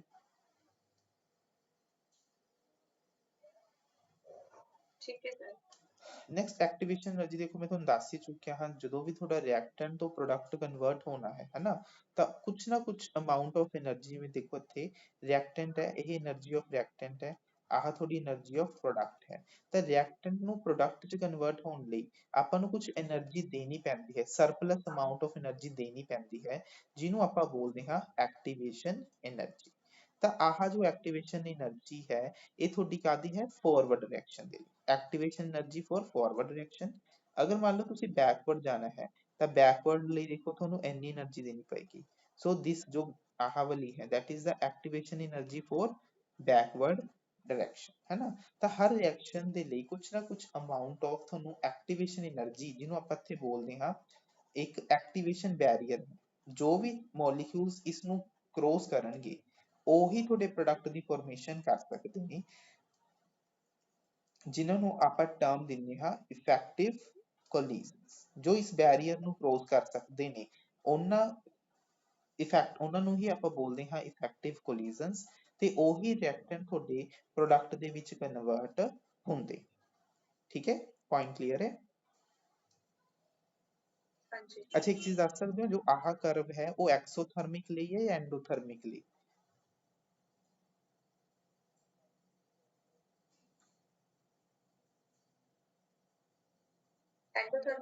ਐਕਸੋਥਰਮਿਕ ਲਈ ਹੈ ਜੀ। ਦੇਖੋ ਬਿਲਕੁਲ, ਦੇਖੋ ਆ ਕੀ ਹੈ, ਰਿਐਕਟੈਂਟ ਤੇ ਪ੍ਰੋਡਕਟ ਦੀ ਜੋ એનર્ਜੀ ਹੈ ਉਹ ਕੀ ਹੈ ਤੁਹਾਡਾ ਇੰਥੈਲਪੀ ਡੈਲਟਾ ਐਚ ਹੈ ਨਾ। ਤਾਂ ਦੇਖੋ ਜੋ ਡੈਲਟਾ ਐਚ ਹੈ ਉਹ ਕੀ ਹੁੰਦਾ ਹੈ, final energy of product minus energy of reactant. ਕਿਉਂਕਿ ਦੇਖੋ ਪ੍ਰੋਡਕਟ ਦੀ એનર્ਜੀ ਕੀ ਹੈ, ਲੋਅਰ ਹੈ ਰਿਐਕਟੈਂਟ ਦੀ ਨਾਲੋਂ, ਤਾਂ ਇਹ ਘੱਟ ਹੈ, ਆਹ ਵੈਲਿਊ ਜ਼ਿਆਦਾ ਹੈ, ਤਾਂ ਇਹ ਵੈਲਿਊ ਕੀ ਆਏਗੀ, ਨੈਗੇਟਿਵ। ਅਗਰ ਡੈਲਟਾ ਐਚ ਨੈਗੇਟਿਵ ਹੈ ਤਾਂ ਰਿਐਕਸ਼ਨ ਕੀ ਹੁੰਦੀ ਤੁਹਾਡੀ ਐਕਸੋਥਰਮਿਕ। ਤਾਂ ਇਹ ਐਕਸੋਥਰਮਿਕ ਦਾ ਕਰਵ ਹੈ। ਠੀਕ ਹੈ, एनर्जी ऑफ प्रोडक्ट से ज्यादा है, घट है जी, घट है, नीचे देखो घट है ना, as compared to energy of reactant।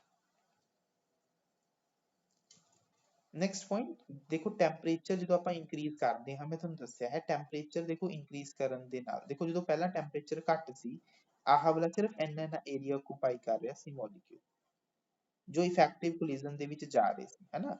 But ਜਿੱਦਾਂ ਹੀ ਟੈਂਪਰੇਚਰ ਵਧਾਇਆ ਤਾਂ ਮੋਲੀਕਿਊਲਸ ਕੀ ਹੋ ਗਏ, ਆਲਮੋਸਟ ਡਬਲ ਹੋ ਗਏ, ਜੋ ਉਸ એનર્ਜੀ ਬੈਰੀਅਰ ਨੂੰ ਕ੍ਰੋਸ ਕਰਨ ਦੇ ਵਿੱਚ ਕੈਪੇਬਲ ਸੀ। ਤਾਂ ਕਰਕੇ ਜੋ ਤੁਹਾਡੀ ਰਿਐਕਸ਼ਨ ਦੀ ਰੇਟ ਹੈ ਉਹ ਕੀ ਹੋ ਜਾਂਦੀ ਹੈ, ਆਲਮੋਸਟ ਡਬਲ ਜਾਂ ਟ੍ਰਿਪਲ ਹੋ ਜਾਂਦੀ ਹੈ। For 10 degree increase in temperature, जो रिएक्शन की रेट है, reaction rate increases 2 to 3 times।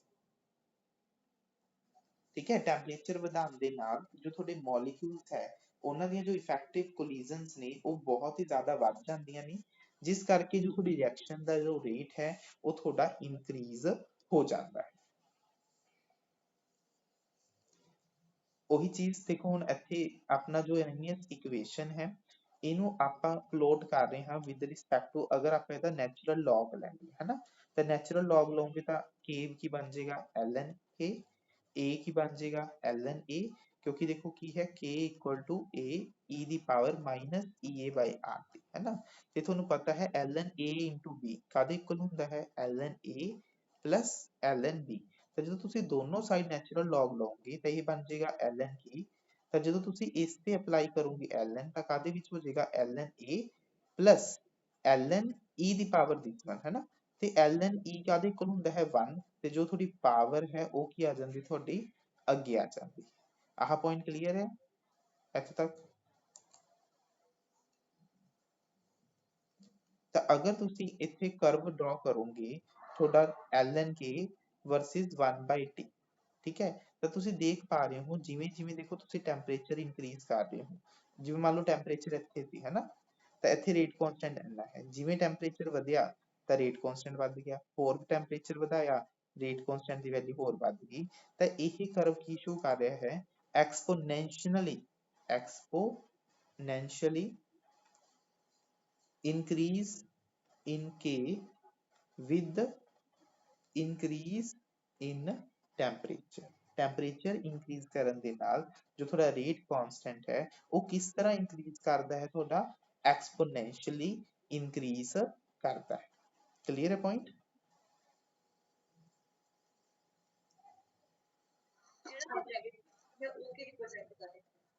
ਕਿੱਥੇ ਮਾਈਨਸ ਇਹ ਤਾਂ ਮੈਂ ਹਜੇ ਦੱਸਿਆ ਹੀ ਨਹੀਂ, ਇਹ ਤਾਂ ਜੋ ਥੋੜਾ ਰਿਐਕਸ਼ਨ ਦੇਖੋ ਰੇਟ ਕਾਂਸਟੈਂਟ ਦੇ ਵਿੱਚ ਕਰਵ ਹੈ ਤੇ ਥੋੜਾ ਟੈਂਪਰੇਚਰ ਦੇ ਵਿੱਚ ਹੈ, ਇਹਦਾ ਤਾਂ ਹਜੇ ਆਪਾਂ ਕਰਾਂਗੇ। ਇਹਦਾ ਜੋ ਦੇਖੋ ਕਰਵ ਹੈ, ਦੇਖੋ ਇਹਨੂੰ ਕੰਪੇਅਰ ਕਰੋ y equal to mx plus c ਦੇ ਨਾਲ, ਤਾਂ c ਤੁਹਾਡਾ ਕੀ ਹੈ ln a, ਠੀਕ ਹੈ, m ਕਿੰਨਾ ਹੈ ਮਾਈਨਸ ea by rt, ਇਹ ਸਲੋਪ ਕੀ ਆ ਰਹੀ ਹੈ ਨੈਗੇਟਿਵ, ਤਾਂ ਅੱਗੇ ਸ਼ਾਇਦ ਕਰਵ ਡਰਾ ਹੋਊਗਾ ਆਹ ਵਾਲਾ ਦੇਖੋ, ਸਲੋਪ ਕੀ ਹੈ ਨੈਗੇਟਿਵ ਹੈ, ਤੇ ਜੋ ਤੁਹਾਡਾ ਇੰਟਰਸੈਪਟ ਹੈ ਉਹ ਕੀ ਹੈ ਤੁਹਾਡਾ ln a। ਜਦੋਂ ਤੁਸੀਂ ਕਰ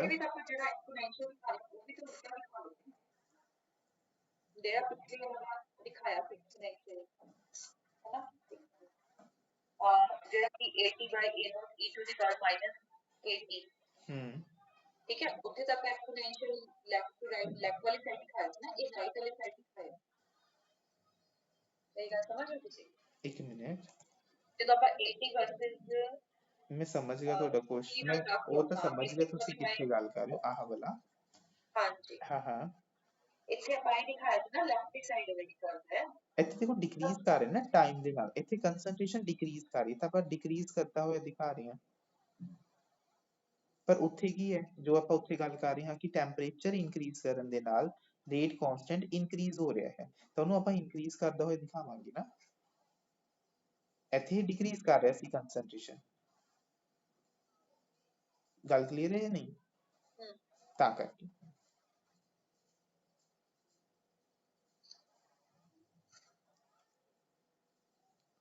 ठीक है तो ln अगर तुसी इसका कर्व ड्रॉ करोगे यही थोड़ा y एक्सिस लओगे ln के ठीक है 1/t थोड़ी x एक्सिस ते रखोगे तो जो थोड़ी स्लोप आएगी जिन्हों आप m लिखते हैं वो कादी इक्वल आएगी -ea/r ते जो थोड़ा इंटरसेप्ट है वो कादी इक्वल आएगा थोड़ा ln a दे इक्वल आएगा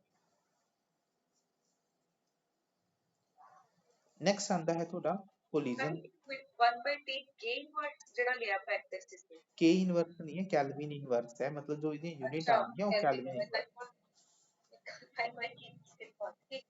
ठीक है हाँ जी अच्छा एक चीज होर ਤੁਸੀਂ ਇੱਕ ਚੀਜ਼ ਵੀ ਦੇਖਣਾ ਹੈ ਜੋ ਤੁਹਾਡਾ ਰੇਟ ਕਾਂਸਟੈਂਟ ਹੈ ਨਾ ਸਮਾਲ k ਹੁੰਦਾ ਹੈ ਆ ਦੇਖੋ ਇੱਥੇ ਕੀ ਕੈਪੀਟਲ k ਹੈ ਨਾ ਕੈਪੀਟਲ k ਜਾਂ ਤਾਂ ਤੁਹਾਡਾ ਕੈਲਵਿਨ ਵਾਲਾ ਹੁੰਦਾ ਹੈ ਜਨਰਲੀ ਹੈ ਨਾ ਟੈਂਪਰੇਚਰ ਦੀ ਯੂਨਿਟ ਜਾਂ ਉਹ ਇਕੁਇਲਿਬ੍ਰੀਅਮ ਕਾਂਸਟੈਂਟ ਹੁੰਦਾ ਹੈ ਰੇਟ ਕਾਂਸਟੈਂਟ ਨੂੰ ਆਲਵੇਸ ਤੁਸੀਂ ਸਮਾਲ k ਦੇ ਨਾਲ ਹੀ ਰਿਪਰੈਜ਼ੈਂਟ ਕਰਦੇ ਹੋ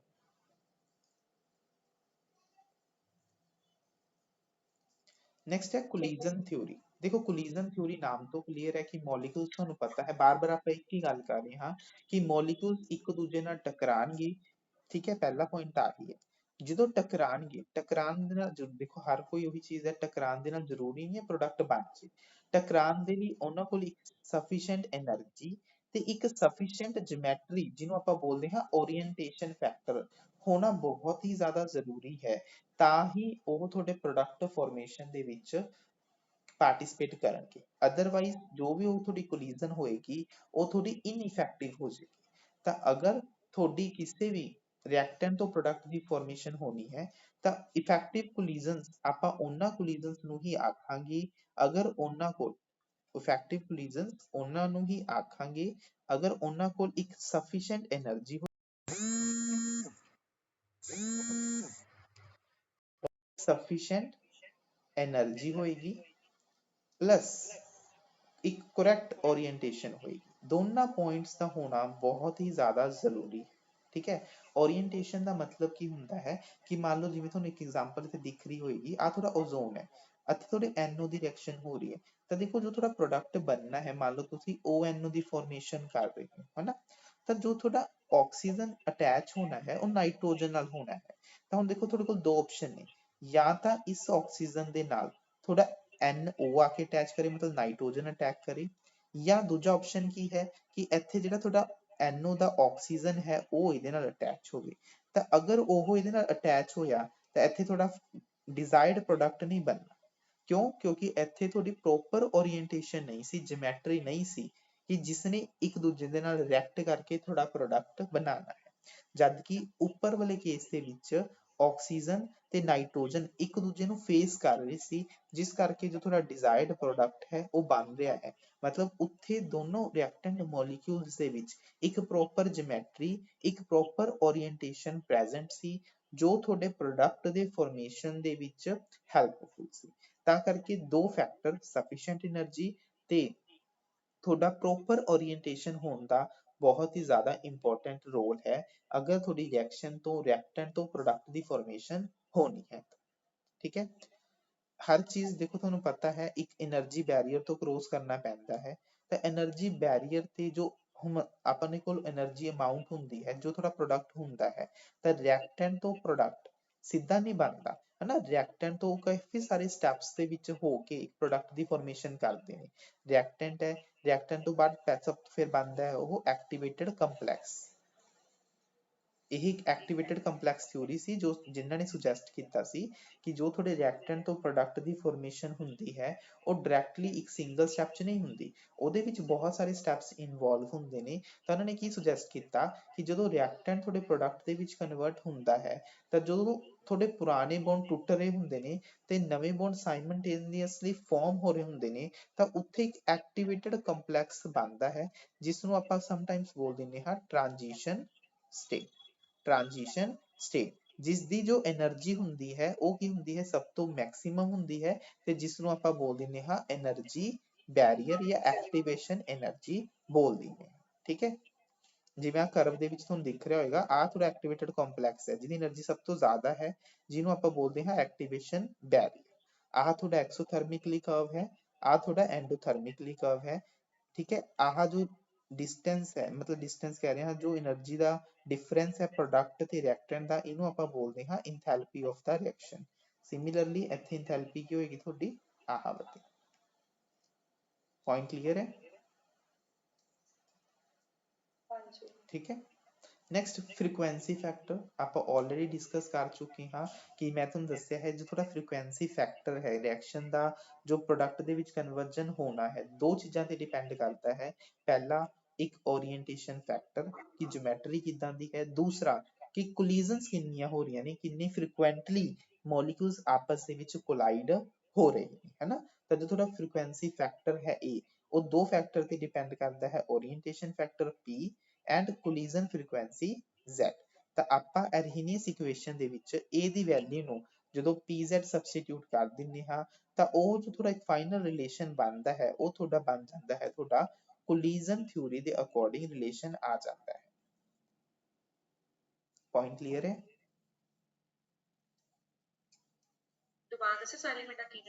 A ਦੀ ਵੈਲਿਊ PZ ਪੁੱਟ ਕਰਨੀ ਹੈ ਜਸਟ ਉਹ ਤੁਹਾਡਾ ਕੋਲੀਜ਼ਨ ਥਿਊਰੀ ਦੇ ਅਕੋਰਡਿੰਗ ਤੁਹਾਡਾ रेट कांस्टेंट जो है वो एक्सप्रेस हो जाता है with respect to temperature. Clear है पॉइंट? बस एक ही जगह वैल्यू पुट करिए और बिल्कुल बिल्कुल मत कहने का मतलब देखो समझने वाली गल समझो ना कि जो थोड़ा फ्रीक्वेंसी वाला फैक्टर है वो दो फैक्टर थे मतलब कहने का मतलब रिएक्शन ने अगर रिएक्टेंट तो प्रोडक्ट ਦੇ ਵਿੱਚ ਕਨਵਰਟ ਹੋਣਾ ਹੈ ਤਾਂ ਉਹ ਦੋ ਚੀਜ਼ਾਂ ਤੇ ਡਿਪੈਂਡ ਕਰਦਾ ਹੈ। ਇੱਕ ਤਾਂ ਉਹਦੇ ਕੋਲ ओरिएंटेशन फैक्टर होना चाहिए प्रॉपर ज्योमेट्री, दूसरा पॉइंट सफिशिएंट एनर्जी होनी चाहिए ताकि वो कोलाइड कर सके। मतलब कोलिजन फ्रीक्वेंसी ते दो फैक्टर्स से डिपेंड करता है थोड़े रिएक्टेंट तो प्रोडक्ट दी फॉर्मेशन। ਤੇ ਜਦੋਂ ਰਿਐਕਟੈਂਟ ਤੋਂ ਪ੍ਰੋਡਕਟ ਦੀ ਫਾਰਮੇਸ਼ਨ ਹੁੰਦੀ ਹੈ ਤਾਂ ਉਹ ਕਿਸ ਦੇ ਥਰੂ ਹੁੰਦੀ ਹੈ, ਇੱਕ ਤੁਹਾਡੇ ਐਕਟੀਵੇਟਡ ਕੰਪਲੈਕਸ ਦੇ ਥਰੂ ਹੁੰਦੀ ਹੈ। ਤੁਸੀਂ ਕੁਝ ਟੈਂਪਰੇਚਰ ਦਾ ਦੱਸ ਰਹੇ ਸੀ, ਉਹ ਕੀ ਦੱਸ ਰਹੇ? ਉਹ ਮੈਂ ਇਹ ਚੀਜ਼ ਦੱਸ ਰਿਹਾ ਸੀ ਕਿ ਜੋ ਤੁਹਾਡਾ ਰੇਟ ਕਾਂਸਟੈਂਟ ਹੈ ਟੈਂਪਰੇਚਰ ਦੇ ਨਾਲ ਐਦਾਂ ਵੈਰੀ ਕਰਦਾ ਹੈ। ਅਗਰ A ਦੀ ਵੈਲਿਊ ਇੱਥੇ ਪੁੱਟ ਕਰ ਦਾਂਗੇ P ਤੇ Z, ਬਸ ਜਸਟ A ਦੀ ਵੈਲਿਊ ਪੁੱਟ ਕੀਤੀ ਹੈ ਮਤਲਬ ਤੁਹਾਡੇ ਐਰੀਨੀਅਸ ਇਕੁਏਸ਼ਨ ਦੇ ਵਿੱਚ। ਠੀਕ ਹੈ, ਗੱਲ ਦੱਸੋ ਸਾਹਿਲ, ਮਤਲਬ ਕਿ ਰੇਟ ਕਾਂਸਟੈਂਟ ਆਪਣਾ ਡਾਇਰੈਕਟਲੀ ਪ੍ਰੋਪੋਰਸ਼ਨਲ ਹੁੰਦਾ ਟੈਂਪਰੇਚਰ ਦੇ, ਹੈ ਨਾ। ਇਸ ਰਿਲੇਸ਼ਨ ਤੋਂ ਫਿਰ ਡਾਇਰੈਕਟਲੀ ਪ੍ਰੋਪੋਰਸ਼ਨਲ ਨਹੀਂ, ਐਕਸਪੋਨੈਂਸ਼ੀਅਲੀ ਇਨਕਰੀਜ਼ ਕਰਦਾ ਹੈ ਨਾ, एक्सपोनेंशियली इंक्रीज करता है। हो जाता है बट ਇੱਥੇ ਤਾਂ ਫਿਰ 네ਗੇਟਿਵ ਸਾਈਨ ਨਹੀਂ ਆ ਰਿਹਾ। ਦੇਖੋ k ਕਾਦੇ ਇਕੁਅਲ ਹੈ pz e ਦੀ ਪਾਵਰ ea by rt ਹੈ ਨਾ। ਹੁਣ ਦੇਖੋ ਅਗਰ ਤੁਸੀਂ ਟੈਂਪਰੇਚਰ ਇਨਕਰੀਜ਼ ਕਰੋਗੇ ਤਾਂ ea by rt डिनोमिनेटर ਵੱਡਾ ਹੋ ਰਿਹਾ ਹੈ ਤਾਂ ਚੀਜ਼ ਕੀ ਹੋ ਜਾਏਗੀ ਛੋਟੀ, ea by rt ਘਟ ਜਾਏਗਾ। ਅਗਰ ea by rt ਘਟ ਰਿਹਾ ਹੈ ਤਾਂ ਕਿਸੇ ਦੀ ਵੀ ਪਾਵਰ ਅਗਰ ਛੋਟੀ ਹੈ ਤਾਂ ਉਹ ਵੀ ਘਟੇਗੀ। ਤਾਂ ਦੇਖੋ ਹੁਣ ਆਹ ਡਿਨੋਮੀਨੇਟਰ ਚ k ਦੇ ਰਿਸਪੈਕਟ ਦੇ ਨਾਲ ਅਗਰ ਆਹ ਘਟ ਰਿਹਾ ਹੈ ਡਿਨੋਮੀਨੇਟਰ ਘਟ ਰਿਹਾ ਹੈ ਤਾਂ k ਕੀ ਹੋਊਗਾ, ਇਨਕਰੀਜ਼ ਕਰੂਗਾ। ਤਾਂ ਦੇਖੋ ਟੈਂਪਰੇਚਰ ਵਧਣ ਤੇ k ਤੁਹਾਡਾ ਕੀ ਹੋ ਰਿਹਾ ਹੈ, ਇਨਕਰੀਜ਼ ਹੋ ਰਿਹਾ ਹੈ। ਕਲੀਅਰ ਹੈ ਪੁਆਇੰਟ? ਤਾਂ ਉਹੀ ਐਗਜ਼ਾਮਪਲ ਇਹ ਦਿੱਤੀ ਹੋਈ। ਨੈਕਸਟ ਹੈ ਦੇਖੋ ਐਗਜ਼ਾਮਪਲ, ਦੇਖੋ ओरिएंटेशन फैक्टर ਤੁਸੀਂ ਦੇਖੋ ਤੇ ਜਿਵੇਂ 0.6 ਹੈ ਇੱਥੇ ਆ ਵੈਲਿਊ ਹੈ ਇੱਥੇ 4.8 ਹੈ ਨਾ। ਤਾਂ ਜਿਸ ਦਾ ओरिएंटेशन फैक्टर ਸਭ ਤੋਂ ਜ਼ਿਆਦਾ ਹੈ ਤਾਂ ਉਹ ਰਿਐਕਸ਼ਨ ਹੋਣ ਦੇ ਚਾਂਸਸ ਸਭ ਤੋਂ ਜ਼ਿਆਦਾ ਨੇ। ਰੀਜ਼ਨ ਕੀ ਇੱਥੇ ਜ਼ਿਆਦਾ ਕਿਉਂ ਹੈ, ਦੇਖੋ ਇੱਥੇ ਕੀ ਹੈ ਇੱਕ ਹੀ ਚੀਜ਼ ਹੈ k ਦੇ ਨਾਲ ਜਦੋਂ Br ਰਿਐਕਟ ਕਰਨਾ ਹੈ। ਦੇਖੋ ਹੁਣ Br ਹੈ ਤਾਂ ਇੱਕ ਹੀ ओरिएंटेशन ਚ ਰਹਿ ਸਕਦਾ ਨਾ Br ਤਾਂ, ਚਾਹੇ Br ਨੂੰ ਪਹਿਲਾਂ ਇੱਧਰ ਲਿਖ ਲਓ ਚਾਹੇ ਇਹਨੂੰ ਇੱਧਰ ਲਿਖ ਲਓ ਹੈ ਤਾਂ Br ਹੀ। ਤਾਂ ਉਹਦੇ ਕੋਲ ਇੱਕ ਹੀ ਪੋਸੀਬਲ ओरिएंटेशन ਹੈ ਤਾਂ ਕਰਕੇ ਇਹਦੇ ਪ੍ਰੋਡਕਟ ਦੇ ਚਾਂਸਸ ਬਣਨ ਦੇ ਵਿੱਚ ओरिएंटेशन ਜੋ ਫੈਕਟਰ ਦੀ ਵੈਲਿਊ ਹੈ ਉਹ ਕੀ ਹੈ ਇੱਥੇ ਸਭ ਤੋਂ ਜ਼ਿਆਦਾ ਹੈ। ਤਾਂ ਜਿੰਨੇ ਜ਼ਿਆਦਾ ਓਰੀਐਂਟੇਸ਼ਨ ਫੈਕਟਰ ਹੋਏਗਾ ਉਨੇ ਹੀ ਜ਼ਿਆਦਾ ਚਾਂਸਿਸ ਹੋਣਗੇ ਰਿਐਕਸ਼ਨ ਦੇ ਰੇਟ ਨੂੰ ਇਨਕਰੀਜ਼ ਹੋਣ ਦੇ। ਠੀਕ ਹੈ। ਨੈਕਸਟ ਫੈਕਟਰਸ ਕਿਹੜੇ ਕਿਹੜੇ ਇਫੈਕਟ ਕਰਦੇ ਨੇ। ਟੈਂਪਰੇਚਰ ਦੇਖੋ ਆਪਾਂ ਆਲਰੇਡੀ ਸਿੱਖ ਚੁੱਕੇ ਹਾਂ ਕਿ ਟੈਂਪਰੇਚਰ ਇਨਕਰੀਜ਼ ਕਰਨ ਦੇ ਨਾਲ ਤੁਹਾਡੀਆਂ ਕੋਲੀਜ਼ਨਸ ਇਨਕਰੀਜ਼ ਹੋਣਗੀਆਂ। ਕੋਲੀਜ਼ਨ ਇਨਕਰੀਜ਼ ਕਰਨ ਦੇ ਨਾਲ ਤੁਹਾਡੇ ਜ਼ਿਆਦਾ number of particles activation energy barrier ਨੂੰ ਕ੍ਰੋਸ ਕਰਨਗੇ। ਜਿੰਨੇ ਜ਼ਿਆਦਾ ਕ੍ਰੋਸ ਕਰਨਗੇ ਓਨਾ ਪ੍ਰੋਡਕਟ ਜ਼ਿਆਦਾ ਫਾਰਮ ਹੋਏਗਾ ਤੇ ਓਨੀ ਹੀ ਤੁਹਾਡੀ ਜ਼ਿਆਦਾ ਰੇਟ ਆਫ ਰਿਐਕਸ਼ਨ ਹੋਏਗੀ।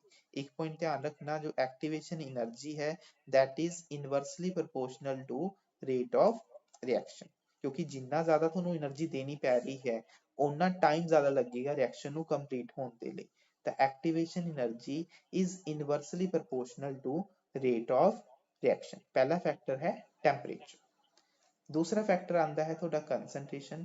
ਦੇਖੋ ਜਿੰਨੀ ਜ਼ਿਆਦਾ ਕੰਸੈਂਟ੍ਰੇਸ਼ਨ ਲਓਗੇ, ਦੇਖੋ ਜੋ ਤੁਹਾਡਾ ਰੇਟ ਹੈ ਉਹ ਕਾਦੇ ਡਾਇਰੈਕਟਲੀ ਪ੍ਰੋਪੋਰਸ਼ਨਲ ਹੈ ਨਾ ਕੰਸੈਂਟ੍ਰੇਸ਼ਨ ਦੇ, ਤਾਂ ਜਿੰਨੀ ਜ਼ਿਆਦਾ ਕੰਸੈਂਟ੍ਰੇਸ਼ਨ ਹੋਏਗੀ ਓਨੀ ਹੀ ਜ਼ਿਆਦਾ ਰੇਟ ਆਫ ਰਿਐਕਸ਼ਨ ਫਾਸਟ ਹੋਏਗੀ। ਕੰਸੈਂਟ੍ਰੇਸ਼ਨ ਦੇ ਨਾਲ ਕੀ ਹੋਏਗਾ, ਪਾਰਟੀਕਲਸ ਓਨੇ ਹੀ ਜ਼ਿਆਦਾ ਇੱਕ ਦੂਜੇ ਨਾਲ ਕੋਲਾਈਡ ਕਰਨਗੇ। ਜਿੰਨੇ ਜ਼ਿਆਦਾ ਕੋਲਾਈਡ ਕਰਨਗੇ ਤਾਂ ਚਾਂਸਿਸ ਵੱਧ ਸਕਦੇ ਨੇ ਰੇਟ ਦੇ ਰਿਐਕਸ਼ਨ ਦੇ ਇਨਕਰੀਜ਼ ਹੋਣ ਦੇ। ਠੀਕ ਹੈ, according to the rate law अपन पता है जो थोड़ा rate है that is directly proportional to the concentration। clear है point। Next surface area. Surface area देखो जिन्ना ज्यादा ਤੁਸੀਂ ਇੱਕ ਚੀਜ਼ ਤੇ ਸਰਫੇਸ ਏਰੀਆ ਪ੍ਰੋਵਾਈਡ ਕਰੋਗੇ ਹੈ ਨਾ, ਓਨੇ ਹੀ ਰਿਐਕਟੈਂਟ ਓਨੇ ਉਹਦੇ ਉੱਤੇ ਓਨੇ ਹੀ ਜ਼ਿਆਦਾ ਅਬਜ਼ੌਰਬ ਹੋਣਗੇ, ਡਿਸੋਲਵ ਹੋਣਗੇ ਤੇ ਓਨੇ ਹੀ ਜ਼ਿਆਦਾ ਚਾਂਸਿਸ ਹੋਣਗੇ ਰਿਐਕਸ਼ਨ ਨੂੰ ਅਕਰ ਹੋਣ ਦੇ। ਠੀਕ ਹੈ, ਕਿਉਂਕਿ ਉਹਨੂੰ ਕਾਫੀ ਜ਼ਿਆਦਾ ਸਰਫੇਸ ਏਰੀਆ ਮਿਲ ਰਿਹਾ ਹੈ ਤਾਂ ਰਿਐਕਸ਼ਨ ਥੋੜਾ ਈਜ਼ੀਲੀ ਕਾਫੀ ਸਾਰੇ ਰਿਐਕਟੈਂਟ ਉਸ ਸਰਫੇਸ ਤੇ ਆ ਕੇ ਐਬਜ਼ੌਰਬ ਹੋ ਸਕਦੇ ਨੇ ਤੇ ਥੋੜਾ ਰਿਐਕਟੈਂਟ ਈਜ਼ੀਲੀ ਪ੍ਰੋਡਕਟ ਦੇ ਵਿੱਚ ਕਨਵਰਟ ਹੋ ਸਕਦਾ ਹੈ। ਤਾਂ ਉਹ ਸਰਫੇਸ ਏਰੀਆ ਵੀ ਤੁਹਾਡਾ ਇੱਕ ਇੰਪੋਰਟੈਂਟ ਰੋਲ ਪਲੇ ਕਰਦਾ ਹੈ ਰਿਐਕਸ਼ਨ ਆਫ ਰੇਟ ਨੂੰ ਇਨਕਰੀਜ਼ ਕਰਨ ਦੇ ਲਈ। ਨੈਕਸਟ ਆਂਦਾ ਹੈ ਕੈਟਲਿਸਟ। ਕੈਟਲਿਸਟ ਤੁਹਾਨੂੰ ਪਤਾ ਹੀ ਹੈ, ਕੈਟਲਿਸਟ ਕੀ ਕਰਦਾ ਹੈ, ਰਿਐਕਸ਼ਨ ਦੀ ਸਪੀਡ ਨੂੰ ਵਧਾ ਦਿੰਦਾ ਹੈ ਬਾਈ ਲੋਅਰਿੰਗ ਦਾ ਐਕਟੀਵੇਸ਼ਨ એનર્ਜੀ। ਠੀਕ ਹੈ, ਇਹ ਪੁਆਇੰਟ ਵੀ ਬਹੁਤ ਜ਼ਿਆਦਾ ਇੰਪੋਰਟੈਂਟ ਹੈ ਕਿ ਜੋ ਤੁਹਾਡਾ ਕੈਟਲਿਸਟ ਹੈ ਉਹ ਤੁਹਾਡੇ ਰੇਟ ਆਫ ਰਿਐਕਸ਼ਨ ਨੂੰ ਕੀ ਕਰ ਦਿੰਦਾ ਹੈ, ਇਨਕਰੀਜ਼ ਕਰ ਦਿੰਦਾ ਹੈ। ਮੰਨ ਲਓ ਵਿਦਆਊਟ ਕੈਟਲਿਸਟ ਰਿਐਕਸ਼ਨ ਦਾ ਆਹ ਐਕਟੀਵੇਸ਼ਨ એનર્ਜੀ ਸੀ, ਹੈ ਨਾ, ਬਟ ਅਗਰ ਤੁਸੀਂ ਵਿਦ ਕੈਟਲਿਸਟ ਲਓਗੇ ਤਾਂ ਕੈਟਲਿਸਟ ਕੀ ਕਰ ਦਿੰਦਾ ਹੈ, ਐਕਟੀਵੇਸ਼ਨ એનર્ਜੀ ਨੂੰ ਘਟਾ ਦਿੰਦਾ ਹੈ। this is with the catalyst। Dotted ਵਾਲਾ ਕੀ ਹੈ, with the catalyst। with the catalyst ਕੀ ਹੁੰਦਾ ਹੈ, ਤੁਹਾਡੀ ਐਕਟੀਵੇਸ਼ਨ એનર્ਜੀ ਡਿਕਰੀਜ਼ ਕਰ ਜਾਂਦੀ ਹੈ। ਆਹ ਵਾਲਾ ਕੀ ਹੈ, ਵਿਦਆਊਟ ਕੈਟਲਿਸਟ, ਜਿਹਦੀ ਐਕਟੀਵੇਸ਼ਨ એનર્ਜੀ ਕੀ ਹੁੰਦੀ ਹੈ ਤੁਹਾਡੀ ਜ਼ਿਆਦਾ ਹੁੰਦੀ ਹੈ। ਐਕਟੀਵੇਸ਼ਨ એનર્ਜੀ ਕੀ ਹੁੰਦੀ ਹੈ, ਮੋਰ। ਤੁਹਾਨੂੰ ਪਤਾ ਹੈ activation energy is inversely proportional to rate of reaction।